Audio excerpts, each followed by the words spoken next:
নমস্কাৰ এনিভাৰত 24 চাই থকাৰ বাবে প্ৰত্যেকগৰাকী দৰ্শকক ধন্যবাদ জনাইছোঁ। ষ্টুডিঅ'ত মই কিশোৰ বৰুৱা আৰু আপোনালোক সকলোকে মোৰ এই বিশেষ অনুষ্ঠান এনিভাৰত 24 বিশেষৰ এটা নতুন খণ্ডলৈ পুনৰবাৰ স্বাগতম জনাইছোঁ। এই খণ্ডটোত শিক্ষাৰ লগত জড়িত যিসকল অভিভাৱকৰ নিজৰ সন্তান আছে সেইসকলৰ বাবে এটা জৰুৰী অনুষ্ঠান, লগতে যিসকল ছাত্ৰ ছাত্ৰী বা যুৱক যুৱতীয়ে বিভিন্ন ধৰণৰ প্ৰতিযোগিতামূলক পৰীক্ষাৰ বাবে প্ৰস্তুতি চলাই আছে সেইসকলৰ বাবেও এই অনুষ্ঠান অত্যন্ত জৰুৰী হ'ব, প্ৰয়োজনীয় হ'ব। আজি এই অনুষ্ঠানৰ বিশেষ অতিথি হিচাপে আমি নিমন্ত্ৰণ কৰি আনিছোঁ বিশিষ্ট শিক্ষাবিদ তথা শিক্ষাগুৰু বুলি আমি ক'ব লাগিব, যাক কেইবাটাও দশক ধৰি আচলতে শিক্ষাৰ জগতখনৰ লগত জড়িত হৈ আছে, ছাত্ৰ ছাত্ৰীসকলক শিক্ষাদান কৰি আহিছে, কেৰিয়াৰ কাউন্সিলাৰ বুলি ক'ব লাগিব, যাক আচলতে কৈ থাকিলে তেখেতৰ শিক্ষাৰ দিশৰ অৱদান হয়তো শেষ নহ'ব। শৈলেন বৈশ্য ডাঙৰীয়া আমাৰ মাজত আছে, আপোনাক এই অনুষ্ঠানলৈ স্বাগতম জনাইছোঁ। ধন্যবাদ, নমস্কাৰ। হয় ছাৰ, প্ৰথমতে আপোনাৰ পৰা জানিব বিচাৰিছোঁ, বৰ্তমান সময়ত ক'ৰবাত নহয় ক'ৰবাত নৱপ্ৰজন্মৰ কথা কোৱা হয় যে মোবাইল আসক্তি বাঢ়িছে, কিতাপ পঢ়াৰ প্ৰতি তেওঁলোকৰ আসক্তি কমি গৈছে, এইটো কিয় হৈছে? একচুৱেলি এইটো বহুত ভাল প্ৰশ্নৰে আৰম্ভ হৈছে। একচুৱেলি এইটো হয়, আমি সাধাৰণতে কৈ থাকোঁ যে নতুন জেনেৰেশ্যনবোৰ যদি আমাৰ পিছৰ জেনেৰেশ্যনক যাওঁ, যিহেতু আজিকালি টেকন'লজিৰ যুগ, মই যদি পজিটিভলি কওঁ, মই এনেকৈ নাভাবোঁ তাৰমানে যে মোবাইল টেকন'লজিৰ ব্যৱহাৰটো বেয়া হয় বুলি। কিন্তু কিছু ক্ষেত্ৰত দেখা গৈছে যে ছাত্ৰ ছাত্ৰীসকলে মোবাইল বা ইণ্টাৰনেট এনেকুৱা ধৰণৰ বস্তু ইউটিউবত আসক্তিটো বাঢ়িছে। মানে তেওঁলোকে মেক্সিমাম সময় মোবাইল বা ইণ্টাৰনেট বা ইউটিউবত ব্যৱহাৰ কৰি তেওঁলোকৰ চাগে পঢ়া শুনাত অলপ কমকৈ টাইম দিছে। গতিকে এইটো এটা টেকন'লজিৰ যুগ। গতিকে এইটো এনেকুৱা নহয় যে মোবাইল বা ইণ্টাৰনেট বা ইউটিউব, বহুতে এনেকুৱাও কৰে মই দেখিছোঁ। ইয়াৰ পজিটিভ দিশটো এনেকুৱা যে বহুতে মোবাইল ইণ্টাৰনেট বা ইউটিউবৰ দ্বাৰাই বহুত পঢ়া শুনাও কৰে। আজিকালি আমি দেখিছোঁ বিভিন্ন প্ৰতিযোগিতামূলক পৰীক্ষাত যিবোৰক আমি সাধাৰণতে প্ৰিপেৰেশ্যন কৰাওঁ, ইউটিউব বহুত আমি এনেকুৱা ভিডিঅ' পাওঁ, তাৰ চলিউশ্যন পাওঁ, কুৱেশ্যন পাওঁ। গতিকে মই এনেকৈ ভাবোঁ, তাৰমানে এগৰাকী শিক্ষক হিচাপে মই ক'ম যে মোবাইল ইণ্টাৰনেটৰ ব্যৱহাৰ বা ইউটিউবৰ ব্যৱহাৰ বেয়া নহয়, খালি তাক সঠিক সময়ত ব্যৱহাৰ হৈছে নে নাই তাৰ ইম্পৰ্টেণ্ট হয়। আৰু আসক্তি বাঢ়িছেতো এইটো কাৰণে যে আপোনাৰ প্ৰশ্নৰ উত্তৰত মই এইটোৱে কৈছোঁ, আসক্তি কিয় বাঢ়িছে, যিহেতু টেকন'লজি আমি দেখি থাকোঁ সকলোৱে। কাৰণ আগতে এনেকুৱা আছিলে, কিছুমান বস্তু আমি আগতে শুনিছিলোঁ, কিন্তু এতিয়া শুনা বস্তু আমি দেখিবলৈ আৰম্ভ কৰিছোঁ। আৰু যিহেতু এবাৰ তেওঁলোকে ইণ্টাৰনেট বা এনেকুৱা ইউটিউবত সোমাব, গতিকে চাই থাকিব মন যায়। কাৰণ অকল ছাত্ৰ ছাত্ৰী বুলিয়ে নহয়, যদি আমি ডাঙৰৰ মানুহৰ কথা কওঁ, যদি আমাক নিজকো কওঁ, সাধাৰণতে আমিও আসক্ত হয়। এনেকুৱা নহয় যে আজিকালি কি কৰে, মানুহে ৰাতিপুৱা শুই উঠি প্ৰথমতে আমি মোবাইলটো চাওঁ, কিবা মেছেজ আহিছে নেকি, কিবা কল আহিলে নেকি। গতিকে এইটো এটা জেনেৰেশ্যনৰ চেঞ্জ বুলি মই ক'ব পাৰোঁ। মোবাইলৰ কথাখিনি বুজি পালোঁ। এতিয়া যদি মই আপোনাক প্ৰশ্ন কৰোঁ, যিকোনো এইজৰ বা যিকোনো এজন ছাত্ৰৰ কাৰণে পঢ়াটো কেনেদৰে কৰিব লাগে, আচলতে কেনেদৰে পঢ়িব লাগে যিকোনো পৰীক্ষাৰ কাৰণে? এতিয়া চাওক, কেনেকৈ পঢ়িব লাগিলে পঢ়াটো মই সদায় কওঁ যে এইটো ছিষ্টেমেটিক হ'ব লাগিব। যিকোনো এটা পৰীক্ষাত যদি মই উদাহৰণ হিচাপে কৈছোঁ, তেওঁ যদি স্কুলত পঢ়ে, তেওঁলোকৰ ছিলেবাছ জানিব লাগিব যে পৰীক্ষাত কেনেকুৱা ধৰণৰ প্ৰশ্ন আহিব।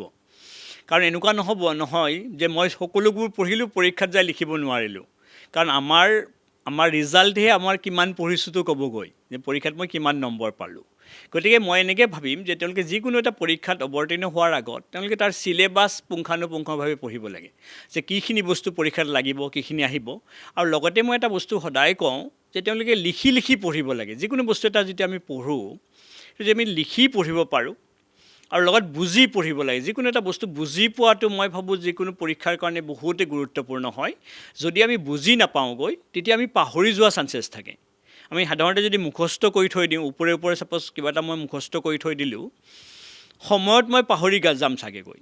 যদি মই বুজি পাওঁ যে কিয় হ'ল, কেনেকৈ হ'ল, গতিকে আমি ভাবোঁ যে আমি যিহেতু কওঁ যে প্ৰেক্টিকেল এডুকেশ্যনত এতিয়া বেছি আমি ইম্পৰ্টেঞ্চ দিব লাগে বা গুৰুত্ব দিব লাগে। কাৰণ যদি আমি বুজি পঢ়োঁ, যিকোনো এটা বস্তু বুজি পাওঁ, সেই বুজি পোৱা বস্তুটো আমাৰ পাৰ্মানেণ্ট হৈ থাকে। গতিকে মই এগৰাকী শিক্ষক হিচাপে ক'ম, যেতিয়া কোনোবা ছাত্ৰ ছাত্ৰীসকলে কিবা এটা পৰীক্ষাৰ কাৰণে প্ৰিপেৰেশ্যন কৰে, প্ৰথমতে 1 নম্বৰতে তেওঁলোকে তেওঁৰ পৰীক্ষাৰ ছিলেবাছ চাব, কি আহিব কি নাহিব। দ্বিতীয়তে তেওঁলোকে তাৰ বিষয়ে কিতাপখিনি সংগ্ৰহ কৰিব, কেনেকুৱা ধৰণৰ মেটেৰিয়েল লাগিব সংগ্ৰহ কৰিব। থাৰ্ডত তেওঁলোকে এজন গাইড লাগে যিকোনো এটা পৰীক্ষাত অৱতীৰ্ণ হ'বৰ কাৰণে। এইটো যিকোনো হ'ব পাৰে, তেওঁলোকৰ মানে পেৰেণ্টছো হ'ব পাৰে, কোনোবা শিক্ষকো হ'ব পাৰে, বা কোনোবা আগত এনেকুৱা ধৰণৰ পৰীক্ষাত অৱতীৰ্ণ হোৱা ছাত্ৰ ছাত্ৰীও হ'ব পাৰে, যিয়ে আমাক গাইড কৰিব লাগে পাৰে বস্তুখিনিত। কাৰণ আমি সাধাৰণতে কওঁ এটা পৰীক্ষা এটাত, চাপ'জ যদি মই কম্পিটিটিভ এক্সামৰ কথা কৈছোঁ, প্ৰতিযোগিতামূলক পৰীক্ষাৰ কথা কওঁ, কি নপঢ়িব লাগেও গুৰুত্বপূৰ্ণ হয়, অকল পঢ়িলেই নহ'ব। গতিকে তেওঁলোকে বস্তুখিনি কিখিনি বস্তু পঢ়িব লাগিব, আৰু লগতে পঢ়াটো আমি এনেকৈ কওঁ যে দুটা বস্তু, এটা অকল পঢ়িলেই নহ'ব, পঢ়াটো স্মাৰ্ট ষ্টাডি হ'ব লাগিব। মানে যদি মই 10 ঘণ্টা পঢ়ি আছোঁ, যদি মনত ৰাখিব পৰা নাই বা ছিষ্টেমেটিক হোৱা নাই, তাতকৈ মই এটা স্মাৰ্ট ষ্টাডি কৰিব লাগে এনেকুৱা যে মই কম সময় দিছোঁ, ইনপুটটো বা আউটপুটটো বেছি আহিছে। ছাপ'জ মই 4 ঘণ্টা পঢ়িছোঁ, কিন্তু মই বুজি পঢ়িছোঁ, আৰু পঢ়াটো মই ভাবোঁ যে নিয়মীয়াভাৱে কৰিব লাগিব। এতিয়া শেষত বাৰু মই এইটো কথা ক'ম যে পঢ়াটো এনেকুৱা নহয় যে মই দুদিন পঢ়া নাছিলোঁ, নেক্সট ডে মই 10 ঘণ্টা পঢ়ি দিলোঁ, সেনেকৈ পঢ়িলে নহ'বগৈ। তেওঁলোকে যদি এটা টাইমিং মানে কয় লয় যে মই 4 ঘণ্টাকৈ ডেইলি মানে দৈনন্দিন পঢ়িম, সেই 4 ঘণ্টাটো তেওঁলোকে মেইনটেইন কৰিব পাৰিলে মোৰ মতে বেয়া নহয়। কাৰণ তাত আপোনাৰ মাজত বিৰতি আহিব নালাগে যিমান পাৰে তেওঁলোকৰ। মানে যিকোনো বস্তু এটা লাগি থাকিলে মাগি নাখায়, আপুনি লাগি থাকিব লাগিব। হয়, আৰু মানে পৰীক্ষাত আপুনি অৱতীৰ্ণ হোৱাৰ আগতে আপুনি প্ৰথম গোটেই কনচেপ্টখিনি বুজিব লাগিব। এটাই কিটিপ যে বুজিব লাগিব, আৰু যিমানখিনি আপোনাৰ কথাৰ পৰা মই গম পালোঁ যে লিখি পঢ়িব লাগিব, তেতিয়া লিখাটো হ'ল, আপোনাৰ মনতো ৰ'ল। প্ৰতিযোগিতামূলক পৰীক্ষাৰ ক্ষেত্ৰখনলৈ আহিম। তাৰ পূৰ্বে যদি এতিয়া দেখা যায় যে আজিকালি অভিভাৱকসকল খুব কনচিয়াছ হয় যে হাই ছেকেণ্ডেৰীৰ পিছত বা মেট্ৰিকৰ পিছত ল'ৰাটো বা ছোৱালীজনীক কোন দিশত দিব, আচলতে কোনটো বিষয়ত তেওঁলোকক এডমিশ্যন দিব বা ভৱিষ্যতে কি হ'ব, সেইটোক লৈ পেলাই খুব কনচিয়াছ হৈছে বৰ্তমান সময়ত। যদি আপুনি দেখে, আপোনাক যদি এইখিনি সময়ত মই প্ৰশ্ন কৰোঁ যে হাই ছেকেণ্ডেৰীৰ পিছত এজন ল'ৰা বা ছোৱালীৰ ভাল কেৰিয়াৰ অপশ্যন অসমৰ বৰ্তমান প্ৰেক্ষাপটত কি দিশত যাব পাৰে? এইটো মই আকৌ কৈছোঁ যে এতিয়া যিহেতু মেট্ৰিক হায়াৰ ছেকেণ্ডেৰী চলি আছে, শেষ হ'বগৈ, আৰু সাধাৰণতে যিটো আপুনি কৈছে যে কি পঢ়িব, মানে মেট্ৰিকৰ পিছতে হওক, হায়াৰ ছেকেণ্ডেৰীৰ পিছতে হওক, কি পঢ়িব বা কোনটো দিশত যাব, ইয়াত মই অভিভাৱকলৈ এটা বস্তুৱেই ক'ম, এই যিহেতু হায়াৰ ছেকেণ্ডেৰী দিছে মানে তেওঁলোকৰ ল'ৰা ছোৱালী বয়স চাগে 17-18 বছৰ হৈছেগৈ। গতিকে মই ভাবোঁ যে তেওঁলোকে এতিয়া এটা ডিচিশ্যন ল'ব পৰা হৈছে, তেওঁলোকে কি কৰি ভাল পায় বা ছাত্ৰ বা ছাত্ৰীগৰাকী কি হ'ব বিচাৰিছে। গতিকে প্ৰথমতে মই অভিভাৱকলৈ অনুৰোধ থাকিব যে তেওঁলোকে যেন ডিচিশ্যনখিনি অকল তেওঁলোকে নিজে নলয়, মানে অভিভাৱকে। সাধাৰণতে আমি দেখা পাওঁ, এইটো আমাৰ দিনৰ পৰা চলি আছে, যদি আপুনি চাব যে মাক দেউতাক ছাপ'জ কিবা এটা হ'ব বিচাৰিছিলে, কিবা কাৰণত নহ'লেগৈ, কিবা অসুবিধাৰ কাৰণে নহ'লে, তেওঁলোকে ভাবে যে মোৰ ল'ৰাটোক মই সেইটো বনাম। মই যে মাক ছাপ'জ এনেকুৱা যে দেউতাক ডক্টৰ হ'ব বিচাৰিছিলে, নোৱাৰিলে, তেওঁৰ এটা সপোন থাকে যে মোৰ যেতিয়া ল'ৰা ছোৱালী হ'ব মই ডক্টৰেই বনাম। কিন্তু তেওঁলোকৰ ল'ৰা ছোৱালী চাগে মেডিকেলত ইমান মানে মেডিকেল ছায়েন্স বা ডক্টৰত ইমান মানে ইণ্টাৰেষ্ট নাই। গতিকে এটা জোৰ জবস্তি যদি মই এটা কেৰিয়াৰত সোমাই নিওঁগৈ, কিন্তু তাত মই ভাবোঁ তেওঁলোকে ইমান বেছি সফল নহ'বগৈ। গতিকে তেওঁলোকে এইটো এটা বহুত ভাল প্ৰশ্ন, কিয় তেওঁলোকে যেতিয়া ডিচিশ্যন ল'ব, মই ভাবোঁ গোটেইখিনি বহি ল'ব লাগে। আৰু ছাত্ৰ ছাত্ৰীসকলৰ তেওঁলোকৰ ল'ৰা ছোৱালীৰ মন থাকিব লাগিব পঢ়িবৰ কাৰণে। মন নাথাকে এটা বস্তু আমি সোমাব নোৱাৰোঁ। আৰু দ্বিতীয়তে আজিকালি পঢ়াটো এটা ইনভেষ্টমেণ্ট হয়, অকল পঢ়িলেই নহ'ব। কিয় পঢ়ি আছোঁ, অকল ডিগ্ৰীৰ কাৰণেতো পঢ়িলে নহ'ব, কাৰণ আমি পঢ়িব লাগিব যে পঢ়াৰ পিছত এই পঢ়াখিনি আমি কেনেকৈ আমাৰ প্ৰফেশ্যনেল লাইফত তাক ব্যৱহাৰ কৰিব পাৰিম। গতিকে এখন ছ'চাইটিত আপুনি চাব, এতিয়া আপুনি যিটো প্ৰশ্ন সুধিছে যে কোনটো কেৰিয়াৰ অপশ্যন ভাল হয়, এতিয়া মই কিন্তু এনেকৈ ভাবোঁ যে গোটেইবোৰ কেৰিয়াৰ অপশ্যনেই ভাল হয়। কাৰণ এখন ছ'চাইটি চলিবৰ কাৰণে আমাক ডক্টৰো লাগিব, ইঞ্জিনিয়াৰো লাগিব, তাত আপুনি দেখিব আপোনালোকৰ দৰে জাৰ্নেলিষ্টো লাগিব, মোৰ দৰে আমাৰ দৰে টিচাৰো লাগিব। কাৰণ তেতিয়া এখন সমাজ চলিবৰ কাৰণে যদি সকলোবোৰ মানুহ ডক্টৰেই বনি যায় বা ইঞ্জিনিয়াৰে বনি যায়, তেতিয়া সমাজখন চলাব কোনে? গতিকে আমাক এখন সমাজত বিভিন্ন ধৰণৰ প্ৰফেশ্যনেল মানুহ লাগে। গতিকে তেওঁলোকে যিয়ে নপঢ়ক বা তেওঁলোকৰ ল'ৰা ছোৱালী যি হ'ব বিচাৰিছে, মই ভাবোঁ যে মাক দেউতাকে তেওঁলোকক অনুপ্ৰাণিত কৰক, তেওঁলোকক সহায় কৰক, আৰু তেওঁলোকে বহুত ভালদৰে কৰিব দিয়ক।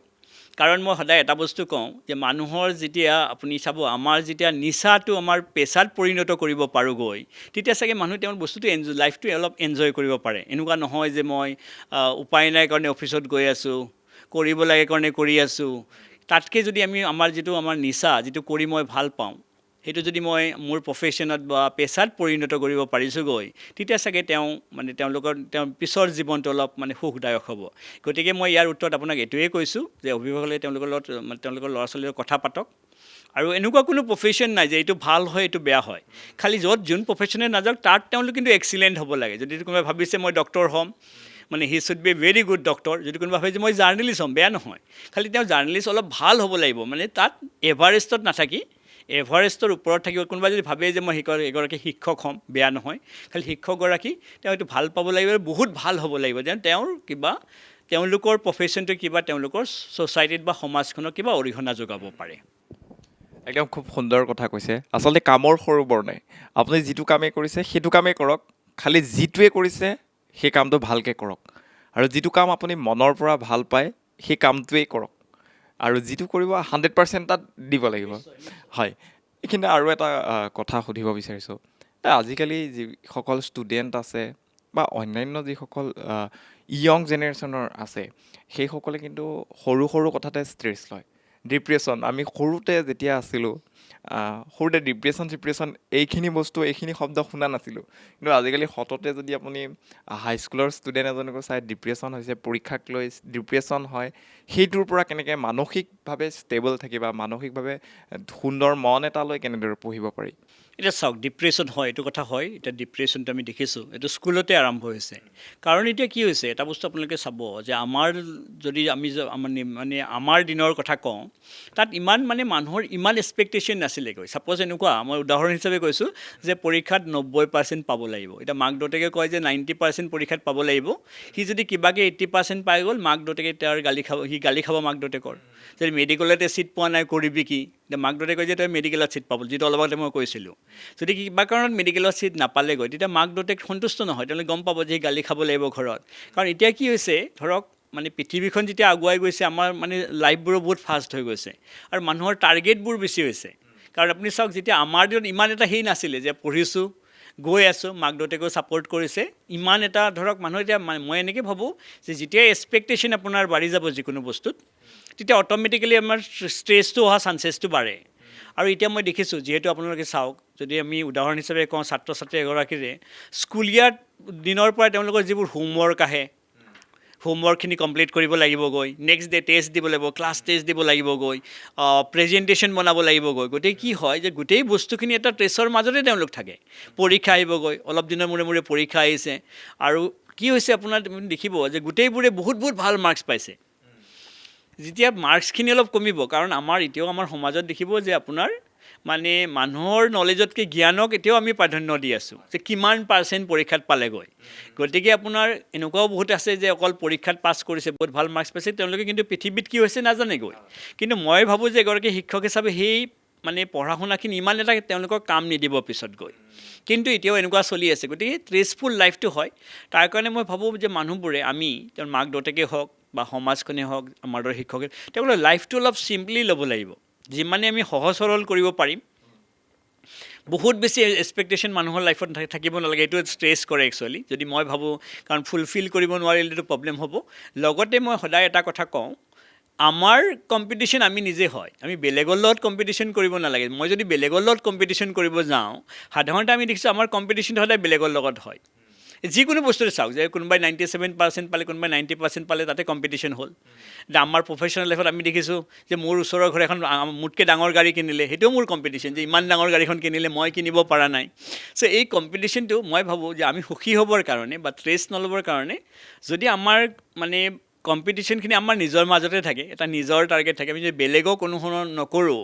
তেতিয়া মই ভাবোঁ এই ষ্ট্ৰেছখিনি অলপ কমিব আৰু ইয়াতে লগত আৰু এটা বস্তু আছে আজিকালি মানুহবোৰ ভাৰ্চুৱেল পৃথিৱীত থাকেগৈ আপুনি এটা চাব যে কাৰোবাৰ ঘৰত গৈছে আপুনি দেখিব মাক দেউতাকেও কিবা মানে ধৰক টিভি মোবাইলত বেছি ল'ৰা ছোৱালীও টিভি মোবাইলত বেছি যিটো আমাৰ দিনত যিটো মানে পেৰেণ্টছ বা ল'ৰা ছোৱালী মানে মাক দেউতাক ল'ৰা ছোৱালীৰ যিটো মানে এটা মানে সম্বন্ধ এটা আছিলে লাহে লাহে মই দেখিছোঁ গোটেই মানুহবোৰ বিজি হৈ গৈছে একচুৱেলি তেওঁলোকে এটা ভাৰ্চুৱেল ৱৰ্ল্ডত থাকি আজিকালি মানুহ ভাল পায় কাৰণ মই আপুনি এটা বস্তু চাব মই এটা উদাহৰণ হিচাপে কৈছোঁ যদি আপুনি দেখে যে তিনিজন চাপ'জ বন্ধু হোটেলত খাব গৈছে এই তিনিজনৰ মাজত কথা পাতি থকা নাই আপুনি চাব যে তিনিজনে ফোনত বেলেগৰ লগত কথা পাতি আছে খোৱা আপুনি চাব যে আমি তাৰমানে কি হৈছে এতিয়া ভাৰ্চুৱেল ৱৰ্ল্ডত থাকি বেছি ভাল পাইছোঁ এইবোৰ চাগে অলপ ষ্ট্ৰেছৰ কাৰণ হয় কাৰণ এতিয়া মানে কানেক্টিভিটিটো কমিছে মানুহৰ মাজত আৰু সেইকাৰণে চাগে মানুহে কি কৰে ভাৰ্চুৱেল ৱৰ্ল্ডত থকাৰ লগে লগে টেনশ্যনখিনি বাঢ়ি যায় আৰু তেওঁলোকে আমি বেয়া বস্তুক পটককৈ অনুসৰণ কৰোঁ আৰু যিহেতু আমি দেখিছোঁ আজিকালি ছ'চিয়েল মিডিয়াত ছাপ'জ কোনোবাই পৰীক্ষাত কম নম্বৰ পাই ছুইচাইড কৰি দিলে সেইটো ইমান ডাঙৰ নিউজ হৈ গ'ল যিটো চাগে ইমান ডাঙৰ নিউজ এইটো নিগেটিভ নিউজটো ইমান বেছি চাগে আপোনালোকে সাংবাদিক হিচাপে বেছি গম পাব এইটো নিউজটো ইমান বেছি হ'ব নালাগিছিলে কাৰণ ইয়াতে এটা বেয়া ইম্পেক্ট এটা হোৱা ছ'চাইটিত চান্সেছ থাকিব এইবোৰ চাগে অলপ ষ্ট্ৰেছৰ কাৰণ বুলি মই হয় মানে গোটেই পৰিৱেশটো নিৰ্ভৰ কৰে আচলতে আমি ইমানেই যান্ত্ৰিকতাৰ ফালে গতি কৰিছোঁ ক'ৰবাত সেই মানৱীয়তা বা আত্মীয়তা বস্তুটো নোহোৱা হৈ গৈছে যাৰ ফলত সৰুতেই ষ্ট্ৰেছ হয় আমাৰ আচলতে শৈশৱটো এনেকুৱাকৈ পাৰ হৈছে য'ত আমি প্ৰতিটো বস্তুৱেই এনজয় কৰিছিলোঁ আমি স্কুললৈ বেগটো লৈ যোৱা বা স্কুলৰ লেজাৰ টাইমখিনিত গৈ শিলিখা চুৰ কৰি খোৱা আমলখি খোৱা এতিয়া আপুনি চাওক এতিয়া কথাটো আপুনি যিটো কৈছে আজিকালি ল'ৰা ছোৱালী এনেকুৱা হৈছে তেওঁলোকে খেলিব যাব এখন ফিল্ডে নাই খেলিবৰ কাৰণে আজিকালি ধৰক কংক্ৰিটৰ মহানগৰীত আপুনি দেখিব যে মানুহ ফ্লেটত থাকে তলত নামি যাবই জগা নাই আমি যিটো খেলিছিলোঁ যে আপুনি যিটো কৈছে ধৰক ফুটবল খেলিলোঁ ক্ৰিকেট খেলিলোঁ ওলাই গ'লোঁ আজিকালি তেওঁলোকৰ এনেকুৱা হৈছে স্কুলৰ পৰা আহিছে হোমৱৰ্ক ৰেডি হৈ আছে হোমৱৰ্কখিনি কৰে টিউশ্যনৰ ছাৰ আহি গ'ল টিউশ্যনৰ ছাৰখিনি কয় খাই শুবৰ হ'ল ৰাতিপুৱা আৰু 6টা বজাত 7টা বজাত উঠিব লাগিব স্কুল বাছ আহিবগৈ গতিকে এনেকুৱা হৈছে এটা যান্ত্ৰিকতাৰ দিশত আমি গৈ আছোঁ গতিকে অট'মেটিকেলি মানুহৰ ষ্ট্ৰেছ আহিছে যেনেকৈ তেওঁলোকৰ বন্ধুবৰ্গৰ লগত টাইম স্পেণ্ড কৰিব পৰা নাই পেৰেণ্টছৰ লগত পেৰেণ্টছবোৰো বহুত বিজি থাকে তেওঁলোকৰ টাইম স্পেণ্ড কৰিব পৰা নাই গতিকে চাগে এইবোৰৰ ষ্ট্ৰেছৰ মই কাৰণ বুলি ভাবোঁ আৰু এটা বস্তু দেখি আহিছোঁ বৰ্তমান এটা কম্পিটিশ্যন চলি আছে য'ত আনুষ্ঠানিক শিক্ষাটো আপোনাক লাগিবই আপুনি ক্লাছ 9ত পঢ়ি আছে 10ত পঢ়ি আছে সেইটো লাগিবই তাৰ সমান্তৰালভাৱে আৰু এটা বস্তু চলি আছে যে আপোনাৰ ছোৱালীগৰাকী বা আপোনাৰ ল'ৰাটোক যদি গানত দিছে ময়ো গানত এডমিশ্যন লগাই দিছোঁ নাচত দিছে যদি নাচত দিছোঁ প্ৰতিটো বস্তুৱে এক বোজা এটা জাপি দিয়া হৈছে ষ্টুডেণ্টখিনিৰ ওপৰত সেইটো হয় বহুত ভাল আপুনি দেখিছে মই দেখিছোঁ কাৰণ ইয়াতে আপুনি চাব মই দেখিছোঁ যে সাধাৰণতে এনেকুৱা হয় যিবোৰ বস্তুত পইচা বেছি আছে মানুহে তাত পৰি আকৰ্ষিত হৈছে আপুনি চাওক মই উদাহৰণ হিচাপে আপোনাক কৈ আছোঁ এতিয়া মানুহে মাক দেউতাকে কোনো ল'ৰা ছোৱালীক নকয় যে তাই হকী খেল আমি কি ক'ম যে ক্ৰিকেট খেল ক্ৰিকেট কিয় খেলিম কাৰণ ইয়াতে IPL দেখি থাকে মানুহ জানে যে আমি নিউজত পাই থাকোঁ যে কোনে কিমান কৰোৰত IPLত বিক্ৰী হ'ল গতিকে তাতকৈ যদি আপুনি বেলেগ খেল খেলে যে কমন খেল এটা খেলে যে কোনো মাক দেউতাকে এনেই কোৱা নাই যে তুমি কাবাডী খেলা কাবাডী প্লেয়াৰ হোৱা সেইটো বস্তু আমি কোৱা নাই গৈ ছেকেণ্ড বস্তু আপুনি যিটো হৈছে গান এতিয়া গান তুমি দেখিছে টিভি চেনেল এটা খুলি বহুত ৰিয়েলিটি শ্ব' হৈ আছে মানুহে কৰোৰত পুৰস্কাৰ পাইছে গতিকে সেইটো বস্তু চাগে মানুহক আকৰ্ষিত কৰিছে গতিকে আমি এনেকুৱা কৰোঁ এইটো অলপ আগতে যিটো মই কৈছোঁ যে চাপ'জ ছোৱালীজনী গান গাই ভাল নাপায় কিন্তু মাকে এসময়ত গায়কীয়া হ'ব বিচাৰিছিলে গতিকে সৰুৰ পৰা চেষ্টা কৰিছে যে তাইক মই গায়ক বনাম কিন্তু এটা বস্তু মই ভাবোঁ যে সেনেকৈ বনালে আমি নহ'বগৈ কাৰণ আপুনি এটা চাওক যে জোৰ জবস্তি এটা বস্তু আপুনি কাকো কেনেকুৱা কেতিয়াও পাৰফেকশ্যন নাহিবগৈ সেইকাৰণে মই ভাবোঁ যে তেওঁলোকে ইমান প্ৰতিযোগিতা কৰাতকৈ ঘৰৰ ওচৰৰ ল'ৰাজনে কি কৰিছে এইটো আমি চাই থাকি লাভ নাই তাতকৈ আমাৰ চবৰে ভগৱানে আমাক বেলেগ বেলেগকৈ সৃষ্টি কৰিছে আৰু সকলোৱে বেলেগ কাম কিবা এটা কামৰ কাৰণে ভাল হয় কাৰণ আপুনি এনেকৈ ভাবক যে যদি আপুনি শচীন তেণ্ডুলকাৰক ক্ৰিকেট নেখেলালেহেঁতেন চাগে শচীন তেণ্ডুলকাৰ নহ'লহেঁতেন আজি কাৰণ আপুনি শচীন তেণ্ডুলকাৰ পঢ়া শুনাত বেয়া আছিলে এইটো সকলোৱে জানে তেওঁ মেট্ৰিকলৈকে পঢ়িছে ভাল ৰিজাল্ট কৰিব পৰা নাই তেওঁ যদি জোৰ জবস্তি পঢ়াই থাকিলেহেঁতেন চাগে আজি এই শচীন তেণ্ডুলকাৰৰ জন্ম নহ'লেহেঁতেন গতিকে মই এনেকৈ ভাবোঁ যে পেৰেণ্টছবোৰে মাক দেউতাকে চাব লাগে যে মোৰ ল'ৰা ছোৱালী ভাল কি পায় বা কিটো বস্তু কৰিব পাৰে এনেকুৱা নহয় চব প্ৰফেশ্যনতে পইচা আছে এনেকুৱা নহয় যে পইচা নাই কোনোবাই যদি আৰ্ট কৰে তেওঁক ভালকৈ আৰ্ট এটাই কৰক আপুনি দেখিব যে কিমান আৰ্টবোৰতো কৰোৰত বিক্ৰী হোৱাৰ উদাহৰণ আছে এনেকুৱা নহয় যে কিন্তু ভাল হ'ব লাগিব যিটো মই অলপ আগতে কৈছিলোঁ যে যিয়ে তেওঁলোকে নকৰক কাৰণ অকল গান গালেই নহ'ব নেশ্যনেল লেভেলত কম্পিটিশ্যন কৰিব পৰা গায়ক হ'ব লাগিব কাৰণ গায়কটো আপুনি দেখিছে যে সদায় আমি নতুন নতুন গায়ক দেখিছোঁ কিন্তু গায়ক এটা বেছি দিন নাথাকেগৈ এসপ্তাহ 15 দিন এমাহ দুমাহৰ পিছত নোহোৱা হৈ গৈছেগৈ গতিকে যেনেকৈ আপুনি এতিয়া গায়ক ক'লে আপুনি চাওক যেতিয়া লতা মংগেশকাৰে 50-60 বছৰ গান গাইছে চ' সেনেকুৱা ধৰণৰ গায়ক লাগিব যিবোৰ ধৰক ক্লাছিকেলি ভাল হ'ব লাগিব ট্ৰেইন কৰিব লাগিব গতিকে তেওঁলোকে যি প্ৰফেশ্যনতে নাহক কিয় পাৰফেকশ্যন লাগিব তেওঁলোক যেন বেলেগে ৰিপ্লেচ কৰিব নোৱাৰে সেইটো বস্তু ইম্পৰ্টেণ্ট হয় একদম আচলতে ঘৰখনৰ ভূমিকা অভিভাৱকৰ ভূমিকা আছে যেনেকৈ বিদ্যালয়খনৰ ভূমিকা আছে শিক্ষক এজনৰ ছাত্ৰসকলক আজিকালি দেখা যায় যে টিউশ্যন লাগে কিন্তু আগতে সেই বস্তুটো হোৱা নাছিলে শিক্ষক এজনৰ ভূমিকা কেনেকুৱা এজন ছাত্ৰ গঢ় দিয়াত আৰু এটা বস্তু মই লগতে সুধিব বিচাৰিছোঁ বৰ্তমান আনুষ্ঠানিক শিক্ষাক বেছি গুৰুত্ব দিয়া হৈছে নেকি ক'ৰবাত পৰীক্ষামুখী হৈ গৈছে নেকি গোটেই শিক্ষা ব্যৱস্থাটো এটা জ্ঞানতকৈ বেছি গুৰুত্ব ক'ৰবাত শিক্ষাক দিয়া পৰীক্ষাক দিয়া হৈছে নেকি? আপোনাৰ মই দ্বিতীয় প্ৰশ্নৰ উত্তৰটো আগতে দিছোঁ, যিটো আপুনি কৈছে যে মই দেখিছোঁ হয় কথাটো নোহোৱা নহয়। কাৰণ আপুনি চাওক যে কোনো মাক দেউতাকে ল'ৰা ছোৱালীক চাগে এতিয়া কোৱা নাই যে তুমি বুজি বুজি বস্তুখিনি পঢ়া, কিমান নম্বৰ পাইছে ইমান চিন্তা কৰিব নালাগে। কাৰণ মই এনেকুৱাও দেখিছোঁ, কোনোবা এনেকুৱাও কথা পাতে যে ক্লাছ 1-2ত পঢ়ি আছে, কৈছে এই আমাৰ ইয়াৰ বেয়া ভাল নহ'লে নহয়, বেলেগে 90% পাইছে। এতিয়া ক্লাছ 1, ক্লাছ 2, ক্লাছ 4, ক্লাছ 5ত 90% পাইনো কৰিব কি? সেইখিনি সময়ত তেওঁলোকৰ খেলা ধৰাৰ সময় হয় একচুৱেলি। তেওঁলোকে জাষ্ট আখৰটো চিনি পাব লাগে। এতিয়া যিহেতু বেলেগ দেশৰ আপুনি পঢ়া পদ্ধতিবোৰ চাই, আমাৰ দেশৰ পৰা এতিয়া আপুনি দেখিব, আপুনি চাবচোন তেওঁলোকৰ ওজনতকৈ তেওঁলোকৰ মানে কিতাপৰ বেগৰ ওজন বেছি হয়। কিবাকৈ তেওঁলোকে গৈ আছে দেখিছে বেগটো লৈ স্কুলত। কিন্তু মই এনেকৈ নাভাবোঁ এগৰাকী শিক্ষক হিচাপে যে সেনেকৈ পঢ়িলে ইমান যদি ট্ৰেছ আমি সৰুৰ পৰা দিওঁ, চাগে এটা সময়ত তেওঁলোকৰ এই বস্তুবোৰ বৰিং লগা হ'বগৈ। কাৰণ ধৰক আমাৰ শিক্ষাতে যে আমিতো এনেকুৱা শিক্ষা লোৱা নাই কেতিয়াও। আমাৰ দিনত এনেকুৱা শিক্ষা নাছিলে, কিন্তু এনেকুৱাও নহয় যে আমি ইমান বেয়াও নাছিলোঁ। গতিকে মই ভাবোঁ যে হয় কথাটো হয়, কাৰণ আজিকালি আমি মাৰ্কছত গৈছোঁ, কোনে কিমান নম্বৰ পাইছে আৰু কিমান পাৰ্চেণ্টেজ বেছিকৈ পালে, কিমান নম্বৰত বেছিকৈ লিড লৈ আছে, এইখিনি স্কুলত কোনে টপ কৰিলে। এইখিনি একচুৱেলি কি হৈছে, মানুহৰ প্ৰেছাৰটো অলপ বেছি ক্ৰিয়েট কৰিছে। গতিকে আমি ভাবোঁ যে হয় চাগে আমি চাগে বেছি অলপ আমাৰ মানে জ্ঞানতকৈ অলপ নম্বৰক বেছি প্ৰাধান্য দিছোঁ যেন মই অনুভৱ এগৰাকী শিক্ষক হিচাপে কৰোঁ। কাৰণ আমি অকল ৰিজাল্টকে চাওঁ। এটা পৰীক্ষাত যেতিয়া আপুনি কোনোবাই পাছ কৰিলে আৰু কোনোবাই ফেইল কৰিলে, চাপ'জ এতিয়া ফেইলটো 1-2 নম্বৰৰ কাৰণেও কৰিব পাৰে, এনেকুৱা নহয় যে ফেইলটো একেবাৰেই বেয়া। কিন্তু আমি যেতিয়া পৰীক্ষাত কোনোবা মানে পাছ নকৰিলে, তাক কিন্তু আমি মটিভেট কৰা মানুহখিনি বহুত কম পাওঁ। কয় যে পাছ নকৰিলে মানে জীৱনত একো কৰিব নোৱাৰে, এনেকুৱা লাগে যে ই পাছ নকৰিলে। কিন্তু এনেকুৱা বহুত উদাহৰণ আছে, আপুনি চাব যে হায়াৰ ছেকেণ্ডেৰী মেট্ৰিকত ফেইল কৰাৰ পিছতে তেওঁলোকে চিভিল ছাৰ্ভিচৰ এক্সাম ক্ৰেক কৰিব সক্ষম হৈছে। ইয়াত মটিভেট কৰিব লাগিব কোনোবাই। গতিকে আমি অকল কিমান পাৰ্চেণ্ট পাইছে বা সৰুতে কিমান ভাল ৰিজাল্ট কৰিছে, আমি যদি অকল ৰিজাল্টটোতে থাকোঁ, তেওঁলোকে চাগে ইমান বেছি তেওঁলোকৰ ফিউচাৰ বা ভৱিষ্যত জীৱনত পাৰফৰ্ম কৰিব নোৱাৰিবগৈ। গতিকে মই ভাবোঁ বহুত বেছি তেওঁলোকে নম্বৰৰ কথা চিন্তা কৰিব নালাগে। কাৰণ আপুনি চাওক, যিবোৰ ভাৰতবৰ্ষৰ যিবোৰ ডাঙৰ ডাঙৰ শিক্ষা অনুষ্ঠান, IITৰ কথাই মই কওঁ, মেডিকেল ছায়েন্সৰ মই কথা কওঁ, তাত সাধাৰণতে এভাৰেজ ষ্টুডেণ্টবোৰ যিবোৰ কষ্ট কৰিব পাৰে IIT-SIITত কোৱালিফাই কৰে। এনেকুৱা নহয় যে আপুনি 90% পায়ে স্কুল বা কলেজ পাছ কৰিছে, কিন্তু তেওঁলোকে কষ্ট কৰিব পৰা এটা ক্ষমতা এটা আছে। অলপ আগতে যিটো মই কৈছোঁ, তেওঁলোকে বুজিব পৰা ক্ষমতা এটা আছে আৰু প্ৰেক্টিকেলি বস্তুবোৰ পঢ়িছে। গতিকে ইমান বেছি নম্বৰত প্ৰাধান্য আমি নিদি, যদি আমি তেওঁলোকক চাওঁ যে কেনেকৈ পঢ়া শুনাটো কৰিছে বা ছিষ্টেমেটিক হৈছে নে নাই, তেতিয়াহে বেছি মানে ভাবোঁ মই ফলপ্ৰসূ হ'ব বুলি। একদম খুব সুন্দৰ। পাতিব লগা বহুত কথা আছে। APSCৰ কথা পাতিম, UPSCৰ কথা পাতিম, অন্যান্য যিসমূহ প্ৰতিযোগিতামূলক পৰীক্ষা আছে, আপুনি কেনেদৰে অৱতীৰ্ণ হ'ব, বুক লিষ্ট কি ফ'ল' কৰিব বা কেনেদৰে গোটেই পৰীক্ষাৰ কাৰণে এটা ষ্ট্ৰেটেজি আপুনি বনাই ল'ব, সেই কথাখিনিও পাতিম। কিন্তু এইখিনিতে সময় হৈছে চমু বাণিজ্যিক বিৰতিৰ।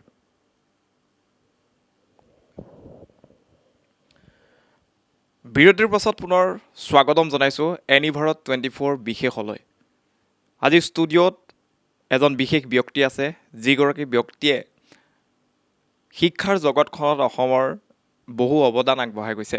আমি পূৰ্বতে কিছু ছাত্ৰ ছাত্ৰীক উদ্দেশ্যি কথা পাতিছিলোঁ, আৰু এতিয়া আমি যিসমূহ প্ৰতিযোগিতামূলক পৰীক্ষা আছে, প্ৰতিযোগিতামূলক পৰীক্ষাৰ ক্ষেত্ৰত কি আপুনি ফ'ল' কৰিব লাগিব বা কেনেদৰে আপুনি প্ৰস্তুতি চলাব, তাক লৈ কিছু ছাৰৰ পৰা জানিবলৈ চেষ্টা কৰিম।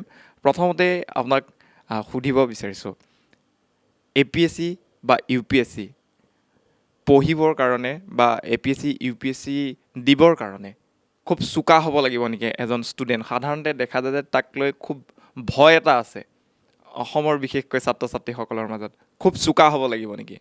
এনেকুৱা কোনো কথা নাই একচুৱেলি, এইটো ভাল প্ৰশ্নই হয়। কাৰণ বহুতে ভাবে যে স্কুল, হায়াৰ ছেকেণ্ডেৰী, মেট্ৰিকত ষ্টেণ্ড কৰিছোঁ কাৰণে তেওঁলোকে চিভিল ছাৰ্ভিচ দিব, বাট এনেকুৱা কথা নাই। আপুনি চাওক যে চিভিল ছাৰ্ভিচে কৈছে আপুনি মানে পৰীক্ষাটোত মানে অৱতীৰ্ণ হ'বৰ কাৰণে আপুনি গ্ৰেজুৱেট হ'ব লাগে, স্নাতক হ'ব লাগে। তাত কোনো পাৰ্চেণ্টেজৰ কথা কোৱা নাই।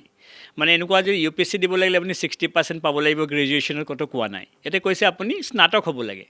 যিকোনো এতিয়া আপুনি বিহাৰ UPত আপুনি দেখিব কিছুমানে মেজৰ নোলোৱাকৈ তেওঁলোকে পঢ়ে। যেনেকৈ আমাৰ ইয়াতে চাব যে আমি যদি মই ডিগ্ৰী পঢ়িছে, যদি মেজৰ নাই ন, আমি ভাবোঁ যে পঢ়াত বহুত বেয়া হয়। মাক দেউতাকে কয় যে মেজৰেই নাপালে। কিন্তু তেওঁলোকে আপুনি চাব, যদি আপুনি বিহাৰ UPৰ ফালে চাই, মই বহুত এনেকুৱা ল'ৰা ছোৱালী লগ পাইছোঁ, তেওঁলোকে মেজৰ নলয়ে, মেজৰ নোলোৱাকৈ পঢ়ে। তেওঁলোকে তেতিয়াৰ পৰা টাৰ্গেট কৰে যে মোৰ টাৰ্গেটেই চিভিল ছাৰ্ভিচ হৈ গ'ল। গতিকে ইয়াতে এনেকুৱা নহয় যে বহুত চোকা হ'ব লাগিব, কিন্তু এগৰাকী শিক্ষক হিচাপে মই ভাবোঁ তেওঁলোকৰ ডিচিপ্লিন মেইনটেইন কৰিব লাগিব আৰু লগতে তেওঁলোকে কষ্ট কৰিব পাৰিব লাগিব। কাৰণ এইবোৰ পৰীক্ষাত মানে প্ৰিপেৰেশ্যন পিৰিয়ডটো বহুত দীঘল হৈ গৈ নিজক মটিভেট কৰি ৰাখিব লাগিব। আৰু ইয়াতে কষ্ট একচুৱেলি মই নিজে দেখি থাকোঁ এগৰাকী শিক্ষক হিচাপে, এইটো তেওঁলোকে বহুত কষ্ট কৰিব লাগিব কাৰণ চিলেবাছ বহুত ডাঙৰ হয়। আৰু যিহেতু পৰীক্ষাবোৰ মেক্সিমাম পৰীক্ষা সৰ্বভাৰতীয় স্তৰত হৈ গৈ বা বেলেগ ৰাজ্যৰ তুলনাত আমাৰ ছাত্ৰ ছাত্ৰীসকলে এটা কোৱা আছে যে কমকৈ কষ্ট কৰেগৈ, গতিকে কষ্টখিনি অলপ বেছিকৈ কৰিব লাগিব। ইয়াত এনেকুৱা কোনো কথা নাই যে তেওঁলোকে বহুত পঢ়াত আগত ভাল আছিলে কাৰণে পৰীক্ষাত হৈ যাব। কিন্তু যদি ছাপ'জ এনেকুৱা কোনোবা এজন বহুত ভাল হয়, তেওঁলোকে কষ্ট কৰিব নোখোজে বা টাইম নিদিয়ে, তেতিয়াহ'লে এনেকুৱা ধৰণৰ UPSC APSC তেওঁলোকে মানে মই নাভাবোঁ যে তেওঁলোকে ক্ৰেক কৰিব পাৰিব। গতিকে তেওঁলোকে যিয়ে নপঢ়ক কিয় পিছৰখিনিত অলপ যদি ছিষ্টেমেটিক হয় পঢ়াখিনি, চিলেবাছ ফ'ল' কৰিব পাৰে। কাৰণ আমি প্ৰথমতে কওঁ যে UPSC APSC পঢ়িবৰ কাৰণে তেওঁলোকে চিলেবাছখিনি প্ৰথম এসপ্তাহমান পঢ়িব লাগে যে ক'ত কি লাগিবগৈ আৰু কি নালাগিবগৈ। তাৰপিছত লাহে লাহে আৰম্ভ কৰিলে এনেকুৱা কোনো কথা নাই যে তেওঁলোকে বহুত চোকা আছিলে কাৰণে হৈ গৈছেগৈ, বহুত চোকা নহ'লে নহ'ব, এইটো মই নাভাবোঁ। কিন্তু আপুনি UPSC বা APSCৰ ক্ষেত্ৰত যিহেতু বহুতক বাট দেখুৱাই আহিছে, এজন গাইড হিচাপে কাম কৰি আহিছে, প্ৰথমতে APSCলৈকে যাওঁ। যিহেতু APSC সমাগত যি প্ৰিলিমছ আছে, সেই প্ৰাৰম্ভিক পৰীক্ষা সমাগত আছে, সেইকাৰণে প্ৰাৰম্ভিক পৰীক্ষাৰ কাৰণে দুখন পেপাৰ থাকে তাতে। কেনেদৰে পঢ়িব, আচলতে কি কি বিষয়ৰ ওপৰত বেছি গুৰুত্ব দিব? যিহেতু আমি গম পাইছোঁ যে অহা 18 মাৰ্চত তেওঁলোকৰ প্ৰাৰম্ভিক পৰীক্ষা আছে, ইয়াতে দুখন পেপাৰ থাকে। এখন CSET বুলি ছেকেণ্ড পেপাৰ, যিখন কোৱালিফাইং পেপাৰ হয়, 200 মাৰ্কৰ পৰীক্ষা হ'ব, তেওঁলোকে তাত মানে 66 মাৰ্কছ পাব লাগে। কিন্তু ইয়াতে এটা এনেকুৱা হৈছে যে তাতকৈ যদি তেওঁলোকে কম পায়, তেতিয়া প্ৰথম পেপাৰখন তেওঁলোকৰ চেক নকৰিবই, তেওঁলোকে কোৱালিফাই নকৰিলে।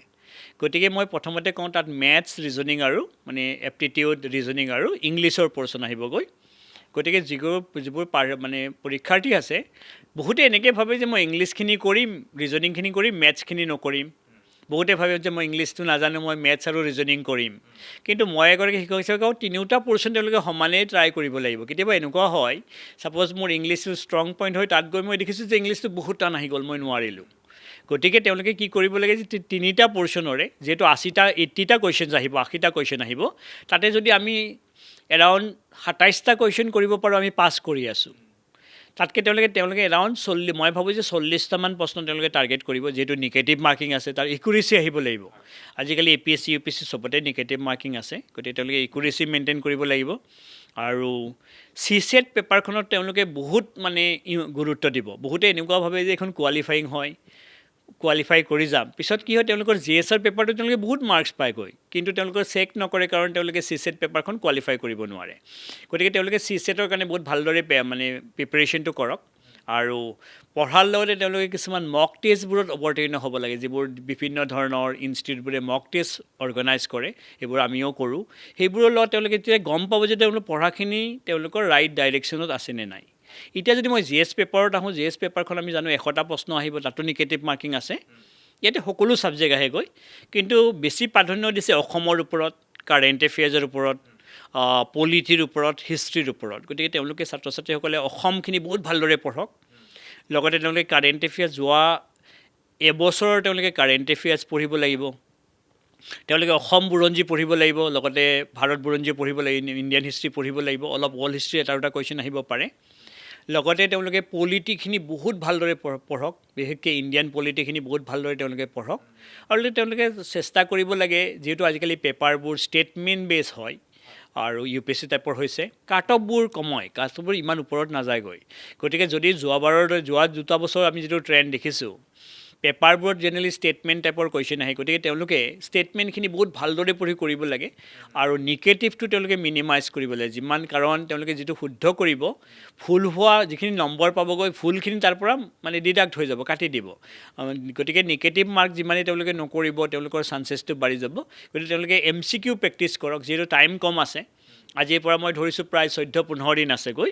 গতিকে এইকেইদিন তেওঁলোকে অলপ MCQ প্ৰেক্টিছ কৰক, সদায় MCQ প্ৰেক্টিছ কৰক কিছুমান মক টেষ্টত অৱতীৰ্ণ হওক তেওঁলোকে চাওক কিমান স্ক'ৰ আহিছে এইখিনি যিহেতু টাইম কম আছে এতিয়া তেওঁলোকৰ বেছি টেক্সট বুক পঢ়িব যিহেতু টাইম এতিয়া নাথাকিব তেওঁলোকে এতিয়া ৰিভিজন মাৰিব লাগে মই ভাবোঁ যে টাইম বহুত কম আছে আৰু দিনৰ ভাগত তেওঁলোকে অলপ CSET-ৰ প্ৰেক্টিছ কৰিলে মেথছ ৰিজনিংখিনি প্ৰেক্টিছ কৰিলে ভাল হ'বগৈ নিউজ পেপাৰৰ ভূমিকা কেনেকুৱা এই ক্ষেত্ৰত নিউজ পেপাৰ ভূমিকা আছে কাৰণ মই যিহেতু কোনোবাই মানে অকল চিভিল ছাৰ্ভিচ বুলিয়েই নহয় প্ৰতিযোগিতামূলক পৰীক্ষাত আমি দেখোঁ যে কাৰেণ্ট এফেয়াৰ্ছ বহুত গুৰুত্বপূৰ্ণ হয় কাৰণ আমি যোৱাবাৰৰ পেপাৰত দেখিছোঁ বহুত প্ৰশ্ন কাৰেণ্টৰ লগত মিলাই দিছেগৈ গতিকে তেওঁলোকক মই ভাবোঁ যে পেপাৰখন তেওঁলোকে পঢ়িব লাগে আৰু পেপাৰৰ অকল হেডলাইনখিনি তেওঁলোকে পঢ়িলে নহ'বগৈ তেওঁলোকে ষ্টৰিখিনি পঢ়িব লাগিব যেনেকৈ মই ভাবোঁ এডিটৰিয়েল পেজত যিবোৰ মানে প্ৰবন্ধৰ আকাৰে আহে সেইখিনি তেওঁলোকে পঢ়ক এনেকুৱা কোনো কথা নাই যে এইখন পেপাৰে পঢ়িব লাগিব বুলি যিকোনো পেপাৰ এখন খালি পেপাৰখন ভালদৰে তেওঁলোকে পঢ়িব লাগে লগতে কাৰেণ্ট এফেয়াৰ্ছখিনি পেপাৰৰ পৰা তেওঁলোকে লিখি ৰখাৰ ব্যৱস্থা কৰিব লাগে চাপ'জ মই উদাহৰণ হিচাপে ক'লে তেওঁলোকে বুজিব চাপ'জ আজি 2 মাৰ্চ হয় আজি আমি যদি পেপাৰখন লৈ ৰাতিলৈকে কি নিউজ পেপাৰত আহিলে এটলিষ্ট যদি আমি তাৰ হেডলাইনখিনি অলপ কেনেকুৱা ধৰণৰ বস্তু লিখি ৰাখিব পাৰোঁ কোনোবাই কিবা পুৰস্কাৰ পালে কোনোবাই কিবা এনেকুৱা স্পৰ্টছত কিবা কৰিলে কিবা ৰেকৰ্ড হ'ল সেইখিনি এটা নোট ডাউন যদি কৰি যাব পাৰে মই ভাবোঁ যে পৰীক্ষাৰ আগত সেইখিনি তেওঁলোকে চাই যাব পাৰিব গতিকে তেওঁলোকে পেপাৰৰ ভূমিকা বহুতেই হয় পেপাৰখিনি তেওঁলোকে এখন প্ৰতিযোগিতামূলক পৰীক্ষাত যাবৰ কাৰণে তেওঁলোকে প্ৰায় এবছৰ এখন পেপাৰ বহুত ভালদৰে পঢ়িব লাগে বহুতে আৰম্ভণিটো ক'ৰ পৰা কৰিম আচলতে নাজানে NCERTৰ পৰা কৰাৰ কথা কয় কোনোবাই ষ্টেণ্ডাৰ্ড বুক ফ'ল' কৰাৰ কথা কয় অন্য একাংশই আকৌ আপোনাৰ ষ্টাডি মেটেৰিয়েল লৈ পেলাই যিকোনো কোচিং ইনষ্টিটিউটৰ ষ্টাডি মেটেৰিয়েল লয় তাৰ পৰা আৰম্ভণি কৰে আচলতে আৰম্ভণিটো ক'ৰ পৰা কৰিব লাগিব চাওক এতিয়া এইটো বহুতেই ভাল প্ৰশ্ন কাৰণ বহুতে ভাবে যে মই APSC UPSC দিম ক'ৰ পৰা পঢ়িম কাৰণ আমি দেখিছোঁ যিটো আমি ডিগ্ৰী লেভেলত পঢ়োঁ সেইটো পঢ়া আৰু কম্পিটিটিভ এক্সামত পঢ়া মানে পলিটিকেলত পঢ়া পৰীক্ষাটো বেলেগ টাইপৰ হৈ গ'ল পঢ়াটোৰ প্ৰচেছটো বদলাব লাগিবগৈ গতিকে আপুনি যিটো কৈছে যে অকল ষ্টাডি মেটেৰিয়েল পঢ়ি কোনো পৰীক্ষাত কম্পিটিটিভ এক্সামত পাছটো কৰিব নোৱাৰেগৈ কাৰণ মই দেখিছোঁ যিহেতু আমিও কোচিঙত ষ্টাডি মেটেৰিয়েল ধৰক বিক্ৰী কৰোঁ এই বিক্ৰীখিনি ষ্টাডি মেটেৰিয়েলখিনিক তেওঁলোকে ইমান কাম নিদিব তেওঁলোকে বুজিব লাগিব গতিকে মই ক'ম প্ৰথমতে তেওঁলোকে NCERTৰে ষ্টাৰ্ট কৰিব লাগিব NCERT ক্লাছ 6 মানৰ পৰা যদি তেওঁলোকে অলপ 12 মানলৈকে প্ৰথমতে তেওঁলোকে NCERTখিনি প্ৰথমতে তেওঁলোকে কোচিঙতো যাব নালাগে এনেকুৱা নহয় যে প্ৰথম দিনা মই কোচিঙত গুচি গ'লোঁ যদিও মই কোচিং কৰোঁ তেওঁলোকক মই কওঁ প্ৰথমতে তেওঁলোকৰ বেছিকখিনি অলপ ক্লিয়াৰ হ'ব লাগিব নহ'লে কোচিঙত তেওঁলোকে বুজি নাপাবগৈ কাৰণ কোচিঙত টিচাৰ এজনে সেই ক্লাছখিনি কৰাই গুচি যাবগৈ চাপ'জ আজি এটা ইণ্ডিয়ান পলিটিৰ কিবা কনষ্টিটিউশ্যন মই পঢ়াম মই কনষ্টিটিউশ্যনখিনি পঢ়াই গুচি যাম তাত 30টা 40টা ষ্টুডেণ্ট থাকিব এতিয়া কনষ্টিটিউশ্যন কি বস্তু মই গম পাব লাগিব আগত কি বস্তু তাত লগ লাগি আছে কনষ্টিটিউশ্যন আৰ্টিকল কেনেকুৱা হয় চিডিউল কেনেকুৱা হয় মই গম পাব লাগিব গতিকে মই ক'ম তেওঁলোকে প্ৰথমতে 6 মানৰ পৰা 12 মানলৈকে 4টা বিষয় যেনেকৈ পলিটি হিষ্ট্ৰী ইকনমিক্স আৰু জিঅ'গ্ৰাফী এই 4টা ছাবজেক্ট তেওঁলোকে 6 মানৰ পৰা 12 মানলৈকে NCERTখিনি প্ৰথমতে পঢ়ক লগতে কাৰেণ্ট এফেয়াৰ্ছখিনি পঢ়ি যাওক যেতিয়া NCERTখিনি পঢ়া হ'বগৈ তেওঁলোকে ষ্টেণ্ডাৰ্ড বুকত যাব চাপ'জ উদাহৰণ হিচাপে কৈছোঁ মই পলিটিৰ কাৰণে তেওঁলোকে লক্ষ্মীকান্ত পঢ়িব লক্ষ্মীকান্ত মানে এনেকুৱা কৈছোঁ যে কম্পিটিটিভ এক্সামৰ পলিটিৰ কাৰণে বাইবেল টাইপৰ হয় পঢ়িবই লাগিব ভাৰতবৰ্ষত যদি 3 লাখ ষ্টুডেণ্টে UPSC দিয়ে মোটামুটি 2,50,000 লক্ষ্মীকান্ত পঢ়ে গতিকে পঢ়িব লাগিব গতিকে তেওঁলোকে ষ্টেণ্ডাৰ্ড বুকখিনি পিছত ফ'ল' কৰিব আৰু যদি তেওঁলোকে ভাবে যে নাই মোক এটা কোচিঙৰ প্ৰয়োজন হৈছে তেওঁলোকে চাওক শিক্ষকৰ লগত মানে কথা পাতক কেনেকুৱা ধৰণৰ কি হ'ব কিন্তু অলপ পঢ়ি শুনি যাব এনেকুৱা নহয় যে আমি বহুত ছাত্ৰ ছাত্ৰীক দেখোঁ মাক দেউতাকে আমাৰ তাত এডমিশ্যন দি গুচি যায়গৈ তেওঁলোকে ফিজখিনি দি গ'লে হোষ্টেলত থৈ গ'ল কিন্তু আমাৰ পঢ়াবৰ কাৰণে কি দিগদাৰ হৈছে কাৰণ তেওঁলোকৰ বেকগ্ৰাউণ্ড বেলেগ আছে চাপ'জ ইঞ্জিনিয়াৰিং পাছ কৰিছিলে এতিয়া মানে কি হৈছে পলিটি তেওঁলোকে নাজানে কি বস্তু অসম বুৰঞ্জী কেতিয়াও মানে আহোমৰ ৰজাৰে নাম শুনা নাই এতিয়া যেতিয়া আমি APSC দিম তেওঁলোকৰ মানে অকল লিখিলেও নহ'ব তেওঁলোকে এটা ইণ্টাৰভিউ থাকিব ইণ্টাৰভিউ তেওঁলোকক সুধিব আৰু যদি আপুনি নিজে ভাবক যদি কোনোবাই আহোম ৰজাৰে নাম শুনা নাই তাকতো আৰু APSC জবটো নিদিবগৈ সি যিমান মাৰ্কছে নাপাওক কিয় যদি এনেকুৱা চুকাফাৰ নামে শুনা নাই বুলি কয় গতিকে তেওঁলোকৰ মই ভাবোঁ তেওঁলোকে বেছিক বস্তুখিনি প্ৰথমতে পঢ়ক বেছিকৰ পৰা আৰম্ভ কৰক আৰু এটা মানে প্লেনিংটো অলপ লং হ'ব লাগে এনেকুৱা নহয় যে পৰীক্ষা 17 তাৰিখে পৰীক্ষা আছে মই দি দিওঁ কি জানি পাছ কৰিয়ে যাওঁ বহুতে কয় এইবাৰ দি চাওঁ দি কিন্তু মোৰ মতে নাচায় মই শিক্ষক হিচাপে ক'ম আগতে প্ৰিপেৰেশ্যন কৰিব এবছৰ 1.5 বছৰ প্ৰিপেৰেশ্যন ভালকৈ কৰিব তাৰপিছত এটা ছিষ্টেমত তেওঁলোকে কাৰণ এইবাৰ দি দিব তেওঁলোকে বেয়া হ'লে বহুত বেয়া লাগিব গতিকে তাতকৈ বেটাৰ তেওঁলোকে প্ৰিপেৰেশ্যনখিনি বহুত ভালকৈ কৰক এজন ভাল গাইডৰ লগত কথা পাতক ছিষ্টেমেটিক যেতিয়া হ'বগৈ পঢ়াখিনি নিশ্চয় তেওঁলোকৰ কামিং যিবোৰ পৰীক্ষা আহিব তেওঁলোকে তাত সফল হ'ব পাৰিব। কোচিঙৰ কথা ওলাইছে, কোচিং নকৰাকৈ এই পৰীক্ষা উত্তীৰ্ণ হ'ব পৰা সম্ভৱ নে? নিশ্চয় পাৰি। যদিও মই কোচিং কৰা মই নিজেও কওঁ, এনেকুৱা কোনো কথা নাই যে কোচিং কৰিবই লাগিব বা কোচিং, এনেকুৱা বহুত গাঁৱে ভূঞে মই ল'ৰা ছোৱালী দেখিছোঁ তেওঁলোকে কোচিং নকৰাকৈ পাছ কৰিছে। কোচিঙত কি কৰে, আমি কি কৰোঁ, ছিষ্টেমটো অলপ ইজি কৰি দিওঁ। কোচিঙত আপুনিতো আৰু মইতো তেওঁৰ কাৰণে পৰীক্ষা দিব নোৱাৰোঁ, মই পঢ়াই দিব পাৰোঁ। ছাপ'জ আপুনি মোৰ তাত পঢ়িব আহিছে, মই কি কৰিম, মই পঢ়াই দিব পাৰোঁ। মইতো আৰু তাৰ কাৰণে তেওঁৰ কাৰণে পৰীক্ষা দি দিব নোৱাৰোঁ। গতিকে কোচিঙে কি কৰে, এটা গাইড কৰে। কোচিং আৰু বেলেগ একো নকৰে। কোচিঙে বস্তুখিনি কনচাইজ কৰিব পাৰে, কি পঢ়িব লাগিব কি নপঢ়িব লাগিব সেইটো আইডিয়াটো কোচিঙে দিব পাৰে। কিন্তু আমি কি কৰিব লাগিব, ইয়াত আপুনি দেখিব যে কোচিঙতকৈ প্ৰথমতে তেওঁলোকে এটা গাইড লাগে। যদি তেওঁলোকে কোচিঙৰ ব্যৱস্থা নাই বা কিছুমান ধৰক আৰ্থিক কোচিং কৰিবলৈ আমি জানো ফিনেন্সিয়েলি তেওঁলোকে অলপ চাউণ্ড হ'ব লাগে। যদি দেখিছে আৰ্থিকভাৱে ইমান তেওঁলোকৰ কোচিং কৰিব নোৱাৰে, তেওঁলোকে নিজে পঢ়ি কোনোবা পোৱা মানুহ এজনক বিচাৰক বা কোনে পৰীক্ষা দিছে। মই উদাহৰণ হিচাপে ক'লোঁ, যিকোনো ডিষ্ট্ৰিক্টত তেওঁলোকে এজন DC অফিচত তেওঁলোকে ACS অফিচাৰ লগ পাব। এগৰাকী 3-4জন মিনিমাম ACS অফিচাৰ এখন ডিষ্ট্ৰিক্টত থাকিবই, চিভিল ছাৰ্ভিচমান থাকিব। তেওঁলোকে তাত যাই তেওঁলোকৰ লগত সহায় বিচাৰক। যদি তেওঁলোকে 5জনক এপ্ৰ'চ কৰে, মই ভাবোঁ এজনেতো সহায় কৰিবগৈ। মোৰ মতেতো 5গৰাকীয়ে কৰিব। যদি কোনোবা নকৰেও কোনোবাই কৰিব, কেনেকৈ পঢ়িব লাগে। আৰু তাৰপিছতো যদি কোনোবাই পোৱা নাই কিবা, আমি সদায় কওঁ যে আমাকো তেওঁলোকে কণ্টেক্ট কৰিব। এনেকুৱা নহয় যে কোচিং কৰিলেহে মই তেওঁক গাইড কৰি দিম। কাৰণ এনেকুৱা বহুত ছাত্ৰ ছাত্ৰী মোৰ তাতো আহে, ধৰক কোচিং তেওঁলোকে কৰিব নোৱাৰে, কিন্তু আমি গাইডটো কৰোঁ। কাৰণ যিহেতু অসমৰ ছাত্ৰ ছাত্ৰী আমাৰ ল'ৰা ছোৱালী পাব লাগে, গতিকে তেওঁলোকে এনেকুৱা কোনো কথা নাই। আপোনাৰ প্ৰশ্নটোত ক'ল যে কোচিং কৰিলে ৰিজাল্ট ভাল হ'ব, কোচিং নকৰিলে বেয়া হ'ব। খালি কোচিঙে তেওঁলোকক অলপ সহায় কৰে, বস্তুখিনি কনচাইজ কৰাত। কোচিঙত যে টেষ্ট হয়, তেওঁলোকে খালি এটা বস্তু মই কওঁ, পঢ়াখিনি নিজে কৰক, কিন্তু তেওঁলোকে নিজক টেষ্টিং কৰিব লাগিব। এনেকুৱা নহয় যে মই যে পৰীক্ষাত লিখি দিম। কাৰণ প্ৰতিযোগিতামূলক পৰীক্ষাত লিখাটো অলপ বেলেগকৈ লিখে।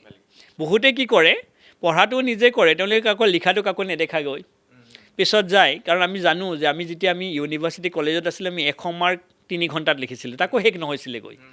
কিন্তু এতিয়া আমি 250 মাৰ্ক 3 ঘণ্টাত লিখিব লাগিব। গতিকে আমি কনচাইজ কৰিব লাগিব, ছিষ্টেম কিছুমান আছে। গতিকে তেওঁলোকে অলপ যদি পঢ়া শুনি হোৱাৰ পিছত কিবা বিভিন্ন ধৰণৰ তেওঁলোকে মক ইণ্টাৰভিউ দিয়ে, মক টেষ্টবোৰ দিয়ে, তেতিয়া তেওঁলোকে গম পাব যে মই কেনেকুৱা ধৰণৰ ইম্প্ৰুভ কৰিব আছে বা কৰিব পাৰিম। আৰম্ভণি ক'ৰ পৰা কৰিব সেই কথাখিনি পাতিলোঁ, প্ৰিলিমছৰ কথাখিনি পাতিলোঁ। এইবাৰ যদি যোনটো মেইন পৰীক্ষা হয়, য'ত লিখিব লাগে, সেই মেইনছৰ ক্ষেত্ৰত কি দিশৰ ওপৰত গুৰুত্ব দিব লাগে এজন ষ্টুডেণ্টে? এতিয়া চাওক আপুনি, এতিয়া মই ভাবোঁ যে যিহেতু আজিকালি UPSC APSC প্ৰায় একে টাইপৰে হৈছে, তেওঁলোকে প্ৰিলিমছ মেইনছ বুলি নপঢ়িব। তেওঁলোকে এনেকৈ নপঢ়িলে মোৰ মতে ভাল। এনেকুৱা নহয় যে মই প্ৰিলিমিনাৰী পঢ়িম, মেইনছত তেওঁলোকে 2-3 মাহ সময় পাব মাজত। তেওঁলোকে ইমান পেপাৰ একো কৰিব নোৱাৰিবগৈ। কাৰণ ময়ো দেখিছোঁ, এইটো এটা ভুল ধাৰণা মানুহৰ আছে। মোৰ তাতো বহুতে আহি কয় যে ছাৰ মই প্ৰিলিমিনাৰীৰ কাৰণে কোচিং কৰিব আপোনাৰ তাত আহিছোঁ, মেইনছটো এতিয়া মোক নালাগে, প্ৰিলিমিনাৰীটো কৰাৰ পিছত মই চাওঁ কি হ'ব। সেইটো মনোভাৱ এতিয়া যিহেতু আমাৰ ইনষ্টিটিউট আমি দিওঁ বাৰু, মই নকওঁ যে মই নিদিওঁ, কিন্তু মই কথাটো তেওঁলোকক বুজাব চেষ্টা কৰোঁ যে যদি মই প্ৰথমতে ভাবোঁ যে মোৰতো আৰু ক'ত প্ৰিলিমিনাৰী হ'ব, এবাৰ দি চাওঁ, সেনেকৈ নহ'বগৈ। গতিকে তেওঁলোকে ইয়াতে চিভিল ছাৰ্ভিচৰ কাৰণে লিখাটো বহুত ইম্পৰ্টেণ্ট হয়, মই প্ৰথমৰ পৰা কৈ আছোঁ। গতিকে তেওঁলোকে লিখিব লাগিব, আনচাৰ ৰাইটিং প্ৰেক্টিছটো বহুত ইম্পৰ্টেণ্ট হয়। যিকোনো বিষয় এটা আপুনি দেখা ল'লে লিখা আৰম্ভ কৰিব লাগিব। ছাপ'জ যেনেকৈ আপোনাক কোনোবা এটা কিবা প্ৰশ্ন সুধিলে তাৰ আপুনি উত্তৰ দিবলৈ চেষ্টা কৰে। কিবা এটা আমি যি জানো আমি ক'ব বিচাৰিছোঁ, প্ৰশ্নটো পৰীক্ষাত কমন নপৰিবগৈ। এনেকুৱা নহয় যে মই পঢ়া প্ৰশ্ন তাত আহিব, এইটোতো আৰু কলেজৰ পৰীক্ষা নহয়গৈ। প্ৰশ্নটো বেলেগ টাইপৰ আহিব, তাত দেখা ল'লে মই ৰিয়েক্ট কৰিব পাৰিব লাগিব। গতিকে তাৰ কাৰণে মই কি কৰিব লাগিব, প্ৰেক্টিছ কৰিব লাগিব। আমি প্ৰশ্নবোৰ লিখি পঢ়িব লাগিব, অলপ আগতে মই কৈছিলোঁ। গতিকে তেওঁলোকে মেইনছৰ কাৰণে বেলেগ একো কৰিব নালাগে, এতিয়াৰ পৰা টেক্সটখিনি বহুত ভালকৈ পঢ়ক। লগতে তেওঁলোকে নোটছ বনাব লাগিব, যিকোনো ছাবজেক্টবোৰৰ কাৰণে নোটছ বনাই নোটছখিনি তেওঁলোকে কোনোবা গাইড এজনক, টিচাৰ এজনক দেখাব লাগিব কেনেকুৱা ষ্টেণ্ডাৰ্ডৰ নোটছ হৈছে। বহুতে এনেকুৱা কৰে যে আগৰ পাছ কৰা ষ্টুডেণ্টৰ নোটছখিনি আনি পঢ়ে, কিন্তু সেইটো নহয়। কাৰণ যিকোনো বস্তু এটা আপুনি চাওক যে মোৰ অপিনিয়ন আৰু আপোনাৰ অপিনিয়ন একে নহ'ব পাৰে। মোৰ চিন্তা চৰ্চা আপোনাৰ চিন্তা চৰ্চা একে নহ'ব পাৰে। কাৰণ ইয়াতে এখন এথিক্সৰ পেপাৰ আছে, কাৰণ আপোনাৰ এথিক্স মোৰ এথিক্স বেলেগ হ'ব। এনেকুৱা নহয় যে মই যিটো বস্তু ভাল বুলি কওঁ আপোনাৰ মতে ভাল নহ'বও পাৰে। গতিকে মই এনেকৈ কওঁ এগৰাকী শিক্ষক হিচাপে যে আপুনি যদি বেলেগৰ নোটছখিনি মুখস্থ কৰিব বিচাৰিছে, আপুনি ৰং ডাইৰেকশ্যনত গৈ আছে। নোটছখিনি নিজে বনাব লাগিব। এইটো কোচিঙৰ পৰাও নোটছখিনি কিনি নানিব। এতিয়া ধৰক আমাৰ দৰে কোচিং ইনষ্টিটিউটবোৰে কি কৰে, নোটছবোৰ বিনা বিক্ৰী কৰি দিয়ে, কিন্তু সেই নোটছখিনি কিন্তু কাম নিদিব, কাৰণ এই নোটছখিনি বেলেগৰ হয়। আপোনাৰ চিন্তা চৰ্চা, আপোনাৰ ভাৱখিনি আপুনি নোটছত বেলেগকৈ প্ৰকাশ কৰিব লাগিব। গতিকে সেই বস্তুখিনি কৰিবৰ কাৰণে তেওঁলোকে নোটছখিনি নিজে বনাব আৰু টেক্সট বুক ফ'ল' কৰিব কৰাৰ পিছত তেওঁলোকে বিভিন্ন ধৰণৰ শিক্ষক টিচাৰৰ লগত সেই বস্তুখিনি চাব আৰু লগতে যিটো মই বস্তু কৰিছোঁ পিছত তেওঁলোকে মানে টেষ্টবোৰ তেওঁলোকে দিব আৰু ভাবোঁ যে যদি এই প্ৰচেছখিনি তেওঁলোকে ভালদৰে কৰে ইয়াত সফল নোহোৱা কোনো কাৰণ আহিব নোৱাৰে বুলি মই ভাবোঁ বুক লিষ্ট কেনেকুৱা ধৰণৰ হ'ব কি কিতাপ চাব লাগিব মিনছ এতিয়া এনেকুৱা যে তেওঁলোকে যেতিয়া গম পাব এতিয়া মানে মই এনেকৈ কওঁ যে মেইনছ ফিলিমছ বুলি তেওঁলোকে কিতাপ কিনিব নালাগে যে তেওঁলোকে ছাবজেক্ট ৱাইজ কিনিব লাগিব আৰু বহুত বেছি কিতাপ কিনিব নালাগে চাপ'জ উদাহৰণ হিচাপে এটা ছাবজেক্টতে এখন কিতাপ কিনিব মানে এনেকুৱা চাপ'জ মই পলিটিৰ কথা যি অলপতে কৈছিলোঁ লক্ষ্মীকান্ত এতিয়া যেতিয়া আপুনি পলিটি পঢ়িব পলিটিৰ 3খন কিতাপ নিকিনিব পলিটিৰ এখনেই কিতাপ কিনক তাক মাল্টিপুল টাইম ৰিপিট কৰিব লাগিব সেই কিতাপখন মানে মই এনেকৈ কওঁ আপুনি 5খন কিতাপ কিনাতকৈ এখন কিতাপ 5বাৰ পঢ়ক এখন পুংখানুপুংখভাৱে 5বাৰ পঢ়ক তেতিয়া তেওঁলোকৰ বস্তুখিনি গম পাব কাৰণ পলিটিটো আৰু বেলেগ নহ'ব একেই হ'ব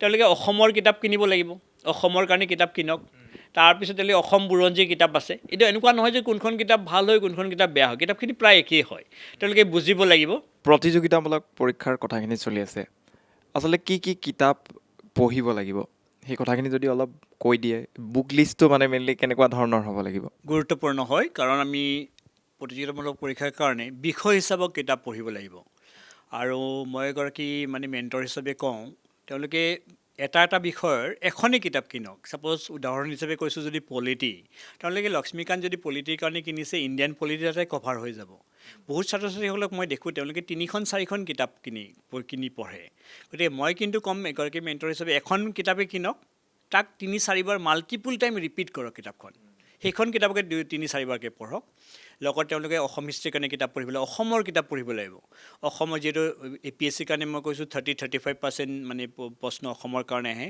তেওঁলোকে অসমৰ কিতাপ পঢ়িব লাগিব অসম বুৰঞ্জীৰ কিতাপ তেওঁলোকে অলপ বেলেগকৈ পঢ়ক লগতে তেওঁলোকে জিঅ'গ্ৰাফীৰ কাৰণে NCERT তেওঁলোকে কভাৰ কৰিব ইকনমিক্সৰ কাৰণে অলমষ্ট NCERT তেওঁলোকে কভাৰ কৰিব লগতে নিউজ পেপাৰ তেওঁলোকে পঢ়া শুনা কৰিব আজিকালি আৰ্ট এণ্ড কালচাৰ আৰু অলপ ইক'লজি এনভাইৰনমেণ্টৰ ওপৰত কুৱেশ্যন অহা বেছিকৈ দেখা গৈছে গতিকে তেওঁলোকে ইক'লজি এনভাইৰনমেণ্টৰ যিকোনো এনেকুৱা কথা নাই যে এখন কিতাপেই কিনিব লাগিব তেওঁলোকৰ পাৰ্টিকুলাৰ এনেকুৱা কোনো কথা নাই যে এইখন বুক লিষ্ট ফ'ল' কৰিলেই ৰিজাল্ট আহিব তেওঁলোকে এটা চাব লাগে যে তেওঁলোকে কেনেকুৱা ধৰণৰ লেংগুৱেজ সকলো কিতাপৰ লেংগুৱেজবোৰ বেলেগ বেলেগ হয় তেওঁলোকে কোনটো লেংগুৱেজত কমফৰ্টেবল হ'ব আৰু এটা বস্তু আজিকালি ভাল হৈছে APSCৰ কাৰণে অসমীয়াতো তেওঁলোকে মেইনছ লিখিব পাৰে যিবোৰ ছাত্ৰ ছাত্ৰীয়ে ছাপ'জ ভাৰ্নিকুলাৰ মিডিয়ামত পঢ়িছে ইংলিছ লেংগুৱেজত জেনেৰেলি আমি দেখোঁ যে ছাত্ৰ ছাত্ৰীসকলে কৈছে যে মই ছাৰ ইংৰাজীৰ লেংগুৱেজটো অলপ টাফ পাইছোঁ তেওঁলোকে বুজি পাবৰ কাৰণে অসমীয়া কিতাপ পঢ়িব পাৰে যদি কিতাপখনৰ অসমীয়া ভাৰ্চন এভেইলেবল হয় তেওঁলোকে তাত অসমীয়াখিনি পঢ়িলে কাৰণ তেওঁলোকৰ মাতৃভাষাত এক্সপ্ৰেছ কৰিবৰ কাৰণে সুবিধা হ'বগৈ কিবা এটা যিটো বস্তু মই মনত ভাবোঁ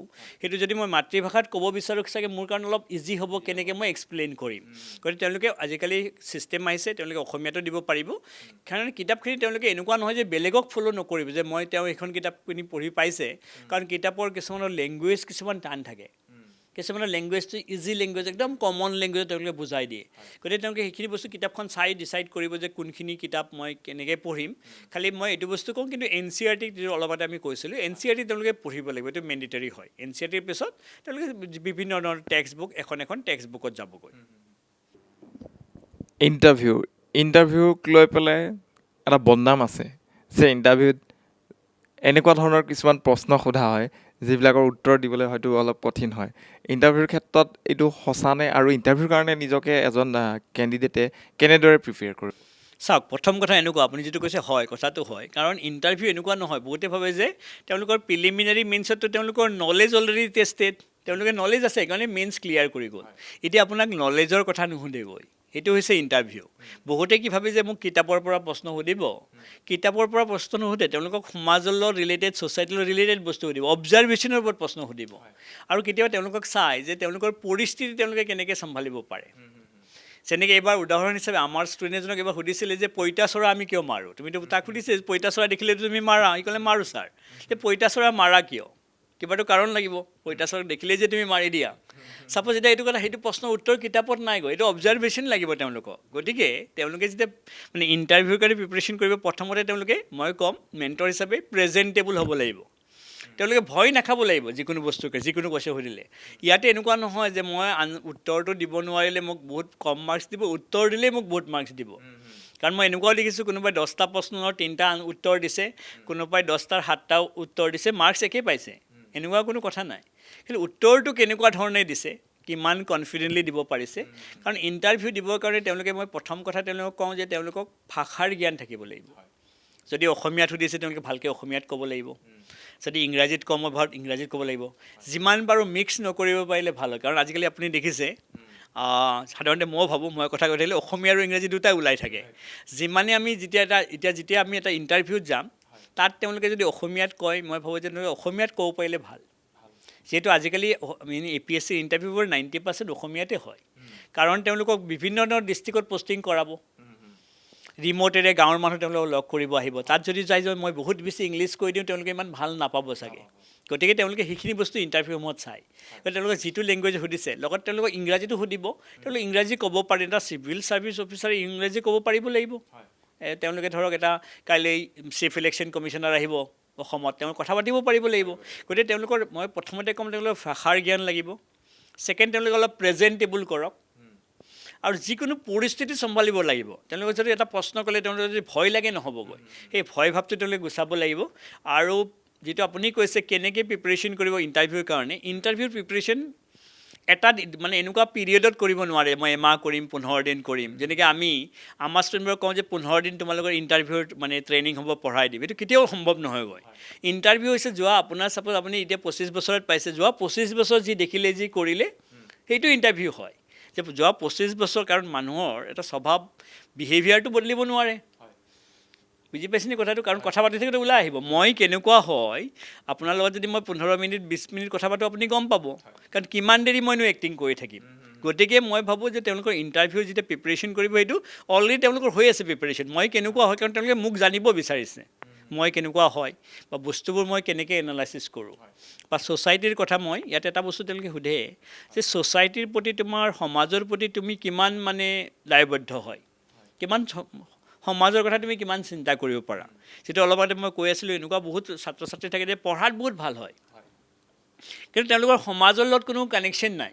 এতিয়া আপুনি এনেকুৱা দেখিব কিবা বস্তুৰ দামো সোধে। এই ছাপ'জ এনেকুৱা যে আলু 1 কেজিৰ দাম কিমান চলি আছে এতিয়া মাৰ্কেটত, সি যদি আলু 1 কেজি 500 টকা কৈ দিয়ে, তাৰমানে জানিব যে কেতিয়াও বজাৰত যোৱা নাই বা মাক দেউতাকেও নিয়া নাই। গতিকে সেইটো এটা অবজাৰ্ভেশ্যন হয়, কাৰণ কাইলৈ যেতিয়া তেওঁ অফিচাৰ হ'ব, তেওঁলোকে বিভিন্ন মাৰ্কেটত ঘূৰিব লাগিব কি হৈ আছে। গতিকে ইয়াতে আপুনি ভাইভাৰ কাৰণে প্ৰিপেৰেশ্যন কৰিব এদিনত নোৱাৰে, এইটো স্কুল লেভেলৰ পৰা কৰিব লাগিব। লগত অলপ পাব্লিক স্পিকিং, মানুহক মানে মই চিভিল ছাৰ্ভিচ পাব লাগিলে ভাল প্ৰথমতে এগৰাকী মেণ্টৰ হিচাপে মানুহক ভাল পাব লাগিব, মানুহৰ লগত কথা পাতি যেন ভাল পায়। ইয়াতে আপোনাক বহুত শিক্ষিত মানুহ লগ কৰিব আহিব, আৰু বহুত অশিক্ষিত মানুহ আহিব, যোনে স্কুলত যোৱা নাই, তেওঁৰ প্ৰব্লেম আপুনি ছল্ভ কৰিব লাগিব। ইয়াতে বহুত ধনী মানুহ আপোনাৰ তাত আহিব, আৰু বহুত দুখীয়া মানুহ আহিব। আপুনি সিহঁতক ইকুৱেলি ট্ৰিট কৰিব লাগিব। একদম ধনীটোকো আপুনি একেই ব্যৱহাৰ কৰিব লাগিব, একদম দুখীয়াটোকো একেই ব্যৱহাৰ কৰিব, তেতিয়া আপুনি এজন ভাল অফিচাৰ হ'বগৈ। এনেকুৱা হ'ব পাৰে কোনোবাই লিখিব নাজানে, আপুনি লিখিও দিব লাগিব। তেওঁক লিখিবই নাজানে, আপুনি ক'ব প্ৰব্লেমখিনি। এতিয়া মই এগৰাকী অফিচাৰ হিচাপে তেওঁক লিখাখিনি মই লিখি দিব লাগিব। গতিকে এইখিনিয়ে মেইন বস্তু হয় যে মই মানুহৰ প্ৰতি কেনেকুৱা দায়বদ্ধ হয়, সমাজৰ প্ৰতি কেনেকুৱা দায়বদ্ধ হয়, বস্তুবোৰ মই কেনেকৈ এনালাইচিছ কৰোঁ। গতিকে তেওঁলোকে যেতিয়া চিভিল ছাৰ্ভিচৰ কাৰণে যাব, তেওঁলোকে সেইটো তেওঁলোকৰ মূৰত থাকিব লাগে। তেওঁলোকে চিন্তা কৰিব লাগে যে মোৰ এদিন ভাইভা আহিব, ইণ্টাৰভিউ আহিব, তাৰ কাৰণে তেওঁলোকে আগৰ পৰা প্ৰিপেৰেশ্যন কৰিব লাগিব। এতিয়া বহুতে কি কৰে, মানুহৰ লগত ইণ্টাৰেকশ্যন কৰি বেয়া পায়, কথা পাতি বেয়া পায়, আলহী আহিলে ঘৰৰ ভিতৰত সোমাই থাকে। কিন্তু সেই ল'ৰাজনে বা ছোৱালীজনে কাইলৈ ইণ্টাৰভিউৰ কাৰণে প্ৰিপেৰেশ্যন কৰিব নোৱাৰিবগৈ, কাৰণ আজি এতিয়া এনেকুৱা হৈছে ন, কাইলৈ যে তেওঁ ADC বনি যাব, DM বনি যাব, তেওঁ এখন সমাজত ভাষণ দিব লাগিব, তেওঁ প্ৰেজেণ্টেবল হ'ব লাগিব। গতিকে তেওঁলোকৰ ইয়াতেতো নলেজটো লাগিবই, জ্ঞানৰ মানে জ্ঞান লাগিবই, লগতে তেওঁলোকে অলপ প্ৰেজেণ্টেবল হওক, ভাষাৰ ওপৰত গুৰুত্ব দিয়ক, লগতে সমসাময়িক কি ঘটনা হৈ আছে তাৰ ওপৰতে সাধাৰণতে সোধা যায়। আৰু জেনেৰেলি এটা বস্তু আমি দেখিছোঁ, তেওঁলোকৰ নিজৰ কথা সোধে, তেওঁলোকৰ নিজৰ গাঁওখনৰ কথা, ঘৰৰ কথা। এতিয়া যদি বহুতেই জানে ন, আমি আজিকালি জানো যে ইউৰোপ আমেৰিকা আমি পঢ়ি থাকোঁ, কিন্তু আমাৰ নিজৰ গাঁওখনৰ কথা পঢ়া নাই, তাত কোনে কি, তাৰ পৰা কোন কি কৰিলে আমি পঢ়া নাই। এতিয়া যেনেকৈ মই আমাৰ ষ্টুডেণ্টজনক এবাৰ সুধিছিলোঁ তেওঁৰ মানে ককাৰ কথা, এতিয়া তেওঁ ক'লে যে ছাৰ ককাক মই লগ পোৱা নাই কেতিয়াও, তেওঁ ককাকৰ নামটোও নাজানে। তেওঁ কৈছে ককা আগতে ঢুকাই গৈছে, একচুৱেলি সেই ককাকৰ ঘৰত নামো কেতিয়াও ওলোৱা নাই। এই ক'লে যে নাই মই তেওঁৰ উত্তৰটো এনেকুৱা আছিলে যে মই জন্মৰ আগতে ককা ঢুকাইছে। গতিকে আৰু ককাৰ লগত আৰু মোৰ তাত এনেকুৱা লাগিলে যে তেওঁৰ ককাকৰ নামটোও নাজানে। তেতিয়া নহ'বগৈ, অকল তেতিয়া তেওঁ চিভিল ছাৰ্ভেণ্ট নহ'বগৈ। গতিকে মই ভাবোঁ প্ৰথমতে নিজক জানক, নিজৰ সমাজখনক জানক, অসমক, নিজৰ জেগাখিনিক পঢ়ক, অসমক পঢ়ক, তাৰপিছত ভাৰতক পঢ়িব, তাৰপিছত পৃথিৱীখন পঢ়িব। খুব সুন্দৰ কথা কৈ আছে। আচলতে আমি প্ৰিলিমছ, মেইনছ আৰু আপোনাৰ ইণ্টাৰভিউৰ গোটেই কথাখিনি পাতিছোঁ। এতিয়া APSC বা UPSCৰ যি প্ৰতিযোগিতামূলক জাৰ্ণিটো আছে, গোটেইটো এটা দীঘলীয়া সময় তাত দিব লগা হয়, দৈনিক পঢ়িব লাগিব। তাৰ মাজতে আপুনি এবছৰ প্ৰিপেৰেশ্যন কৰাৰ পিছত বিফলতাও দেখিব লাগিব, কিন্তু পুনৰবাৰ সেই বিফলতাটোত আপুনি হতাশ নহয়, আকৌ আপুনি আৰম্ভ কৰিব লাগিব। সেই মানসিকভাৱে সেই যাত্ৰাটোত প্ৰিপেয়াৰ কেনেকৈ থাকিব আপুনি? ইয়াত চাওক, বিফলতা আপুনি আৰম্ভ কৰোঁতে বিফলতাৰ কাৰণে মানে সদায় ৰেডি থাকিব লাগিব। আপুনি যিটো কৈছে, আমি মানে মেণ্টৰ হিচাপে কওঁ, তেওঁলোকৰ প্ৰিলিমিনাৰী আহিব, প্ৰিলিমিনাৰী দিব, প্ৰিলিমিনাৰী দি আহি নেক্সট ডে'ৰ পৰা তেওঁলোকে মেইনছৰ প্ৰিপেৰেশ্যন কৰিব। কেনেকুৱা পৰীক্ষা হ'ল চিন্তা কৰি লাভ নাই, কাৰণ তেওঁলোকে নাজানে এইটো কাট অফটোৰ ওপৰত ডিপেণ্ড কৰিব। মানে ইয়াতেতো এনেকুৱা নহয় যে ইউনিভাৰ্চিটিৰ এক্সাম যে মই 60 পাই ফাৰ্ষ্ট ক্লাছ পাইছোঁ, 30 পাই ফেইল কৰিলোঁ। ইয়াতে এনেকুৱা হ'ব পাৰে, যদি সকলোৱে 30 পাইছে, মই 31 পালোঁ, মই পাছ, ভাল মাৰ্কছ হ'ব। গতিকে তেওঁলোকে আহি প্ৰিলিমিনাৰী দি আহি মেইনছৰ প্ৰিপেৰেশ্যন কৰিব। মেইনছৰ বস্তুখিনি দি আহি তেওঁলোকে ফাইভাৰ প্ৰিপেৰেশ্যন কৰিব। ফাইভাৰ যেতিয়া তেওঁলোকৰ হৈ যাব, ৰিজাল্ট অহাৰ আগত তেওঁলোকে নেক্সট প্ৰিলিমিনাৰী আহিব, প্ৰিপেৰেশ্যন কৰিব লাগিব। মানে চাৰ্কলটো যেতিয়ালৈকে তেওঁলোকে মনপুত জবটো নাপাবগৈ, তেওঁলোকৰ চিলেকশ্যন নহ'বগৈ, তেওঁলোকৰ প্ৰচেছটো তেওঁলোকে মেণ্টেলি চিয়'ৰ থাকিব লাগিব যে এক্সাম পৰীক্ষাটো দি থাকিব লাগিব। আৰু আপুনি দেখিছে এইবোৰত আপোনাৰ এটেম্প থাকে, যেনেকৈ UPSC কৈছে 6টা এটেম্প থাকে।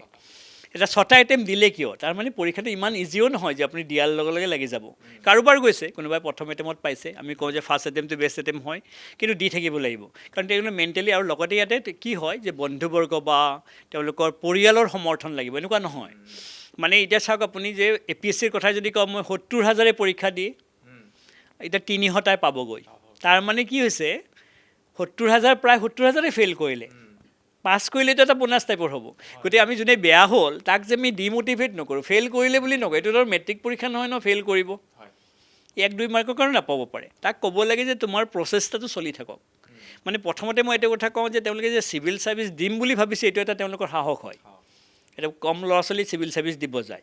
গতিকে তেওঁলোকে প্ৰিপেৰেশ্যনটো এনেকৈ মেণ্টেলি কৰক যে এই বছৰ যদি মই নাপাওঁ, লগালগ মই নেক্সট বছৰৰ প্ৰিপেৰেশ্যন কৰিম। মই সাধাৰণতে এগৰাকী মেণ্টৰ হিচাপে কওঁ, যেতিয়ালৈকে তেওঁলোকৰ মেক্সিমাম এজ আৰু মেক্সিমাম টাৰ্মটো শেষ নহ'ব, তেতিয়ালৈকে তেওঁলোকে ৰেডি থাকিব পৰীক্ষা দিবৰ কাৰণে। এইটো আচলতে এটা যাত্ৰা, য'ত আপোনাৰ আৰম্ভণি কৰিছে যিদিনাৰ পৰা প্ৰিপেৰেশ্যন, যাত্ৰাটো আৰম্ভ হৈছে আৰু শেষটো চলি থাকিব যেতিয়ালৈকে আপুনি পাছ নকৰে বা উত্তীৰ্ণ নহয়। নাই, ইয়াত এটা বস্তু আপুনি দেখিছে, কিছুমান এনেকুৱা পাছ কৰাৰ পিছতো ছাপ'জ এনেকুৱা ধৰক তেওঁৰ মনপুত চাকৰিটো পোৱা নাই। আমাৰ এনেকুৱা বহুত ষ্টুডেণ্টবোৰ আমাৰবোৰ দেখিছোঁ, ছাপ'জ এইবছৰ পালে, অহাবাৰ লগালগ পৰীক্ষা দিলে, যে তেওঁক মই ওপৰত মই যাব লাগে। গতিকে এই প্ৰচেছটো এটা অবিৰত মানে প্ৰচেছ হয়, চলি থাকিব।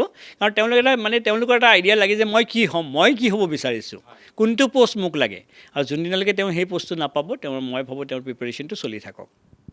ধন্যবাদ জনাইছোঁ। শেষত যিসকলে চাই আছে, ছাত্ৰ ছাত্ৰীয়ে হওক বা অভিভাৱকেই হওক, দৰ্শকসকলেই হওক, তেওঁলোকক উদ্দেশ্যি কি ক'ব বিচাৰিব?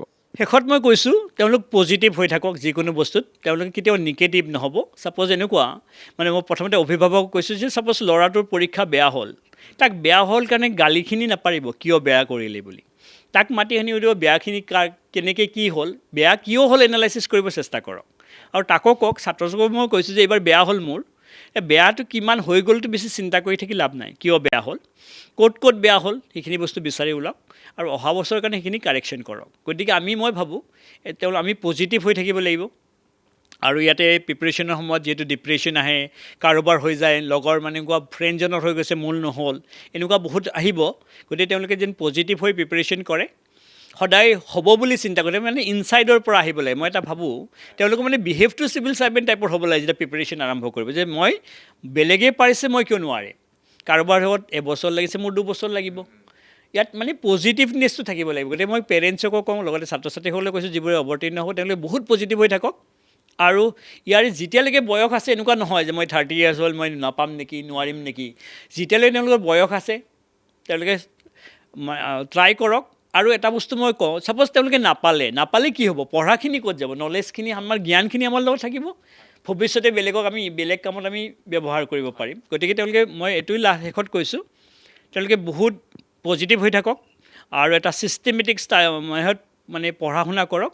আৰু ফাইনেলি মই সদায় কওঁ যে পঢ়াটো তেওঁলোকে এনজয় কৰক, মানে পঢ়াটো যেন বৰিং বুলি নাভাবে পঢ়া বস্তুখিনি যে আমি এনজয়েবল কৰিব পাৰোঁ ইণ্টাৰেষ্টিং কৰিব পাৰোঁ নিশ্চয় সফলতা আহিব ধন্যবাদ জনাইছোঁ বহু ব্যস্ততাৰ মাজত আচলতে আমাক ইমানখিনি সময় দিলে তাৰ কাৰণে ধন্যবাদ জনাইছোঁ আকৌ লগ পাম নিশ্চয় এনেধৰণৰ শিক্ষাৰ লগত জড়িত বহু কথা আচলতে শিক্ষা এটা এনেকুৱা বিষয় যিটো কেতিয়াও পাতি থাকিলে শেষ নহয় আৰু পুনৰবাৰ লগ পাম ধন্যবাদ জনাইছোঁ এনিভাৰত 24 পৰিয়ালৰ তৰফৰ পৰা মই এনি 24 ভাৰতক বহুত বহুত ধন্যবাদ জনাইছোঁ এইখিনি সময় মোক ইয়াতে নিমন্ত্ৰণ কৰি ছাত্ৰ ছাত্ৰীসকলে দুআষাৰ ক'ব দিয়াৰ কাৰণে আৰু আশা কৰিছোঁ ভৱিষ্যতে এনেকুৱা ধৰণৰ অনুষ্ঠানত আকৌ লগ পাম হয় যিসকল দৰ্শকে চাই আছে মই ভাবিছোঁ আজিৰ এই অনুষ্ঠানৰ জৰিয়তে আপোনালোক লাভান্বিত হৈছে লগতে যিসকল ছাত্ৰ ছাত্ৰীয়ে চাই আছে সেইসকলৰো সুবিধা হৈছে মই ভাবিছোঁ আৰু আগন্তুক যিসকলে APSC পৰীক্ষা প্ৰিলিমছত অৱতীৰ্ণ হ'ব সেইসকলক আমি আমাৰ তৰফৰ পৰা আগতীয়াকৈ শুভেচ্ছা জনাইছোঁ আপোনালোক ভালকৈ দিয়ক যদিও এইবাৰ আপোনালোকে সফলতা অৰ্জন কৰিব নোৱাৰে ছাৰে কোৱাৰ দৰে আপোনালোক হতাশ নহ'ব আকৌ আৰম্ভ কৰক পুনৰ পৰীক্ষা দিয়ক এদিন নহয় এদিন সফলতা আপুনি পাবই আৰু ইয়াৰ লগে লগে মই কিশোৰ বৰাই এনিভাৰত 24 বিশেষৰ পৰা বিদায় লৈছোঁ অন্য এটা খণ্ডত অন্য এটা নতুন বিষয়ৰ সৈতে লগ পোৱাৰ প্ৰতিশ্ৰুতিৰে ধন্যবাদ চিঞৰ উত্তেজনা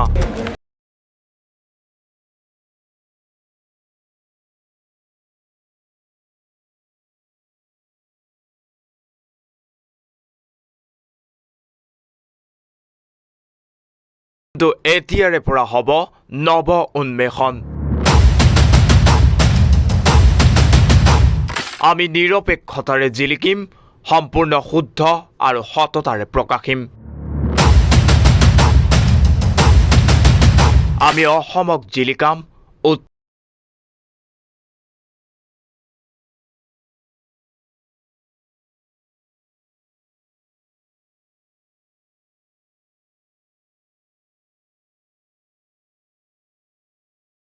ৰাজনীতিৰ পৰা সংস্কৃতিলৈ শিক্ষাৰ পৰা খেল জগতলৈ ৰাজ্যৰ পৰা আন্তঃৰাষ্ট্ৰীয় পৰ্যায়লৈ নৱ প্ৰজন্মৰ নতুন চিন্তাৰ পৰা বিশেষ ব্যক্তিৰ বিশেষ চৰ্চালৈ এক নতুন উদ্যম উদ্দীপনা উজ্জীৱিত চেতনালৈ প্ৰতিপল ৰাজ্যৰ সেৱাত উৎসৰ্গিত আমি এনিভাৰত 24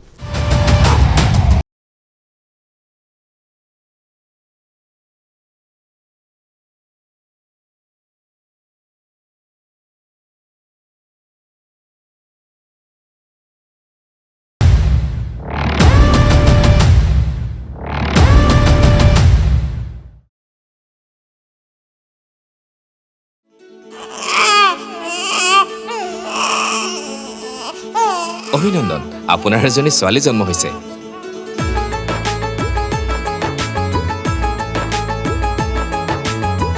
লাহি পাহি এজনী পৰি আহিলে ঘৰখন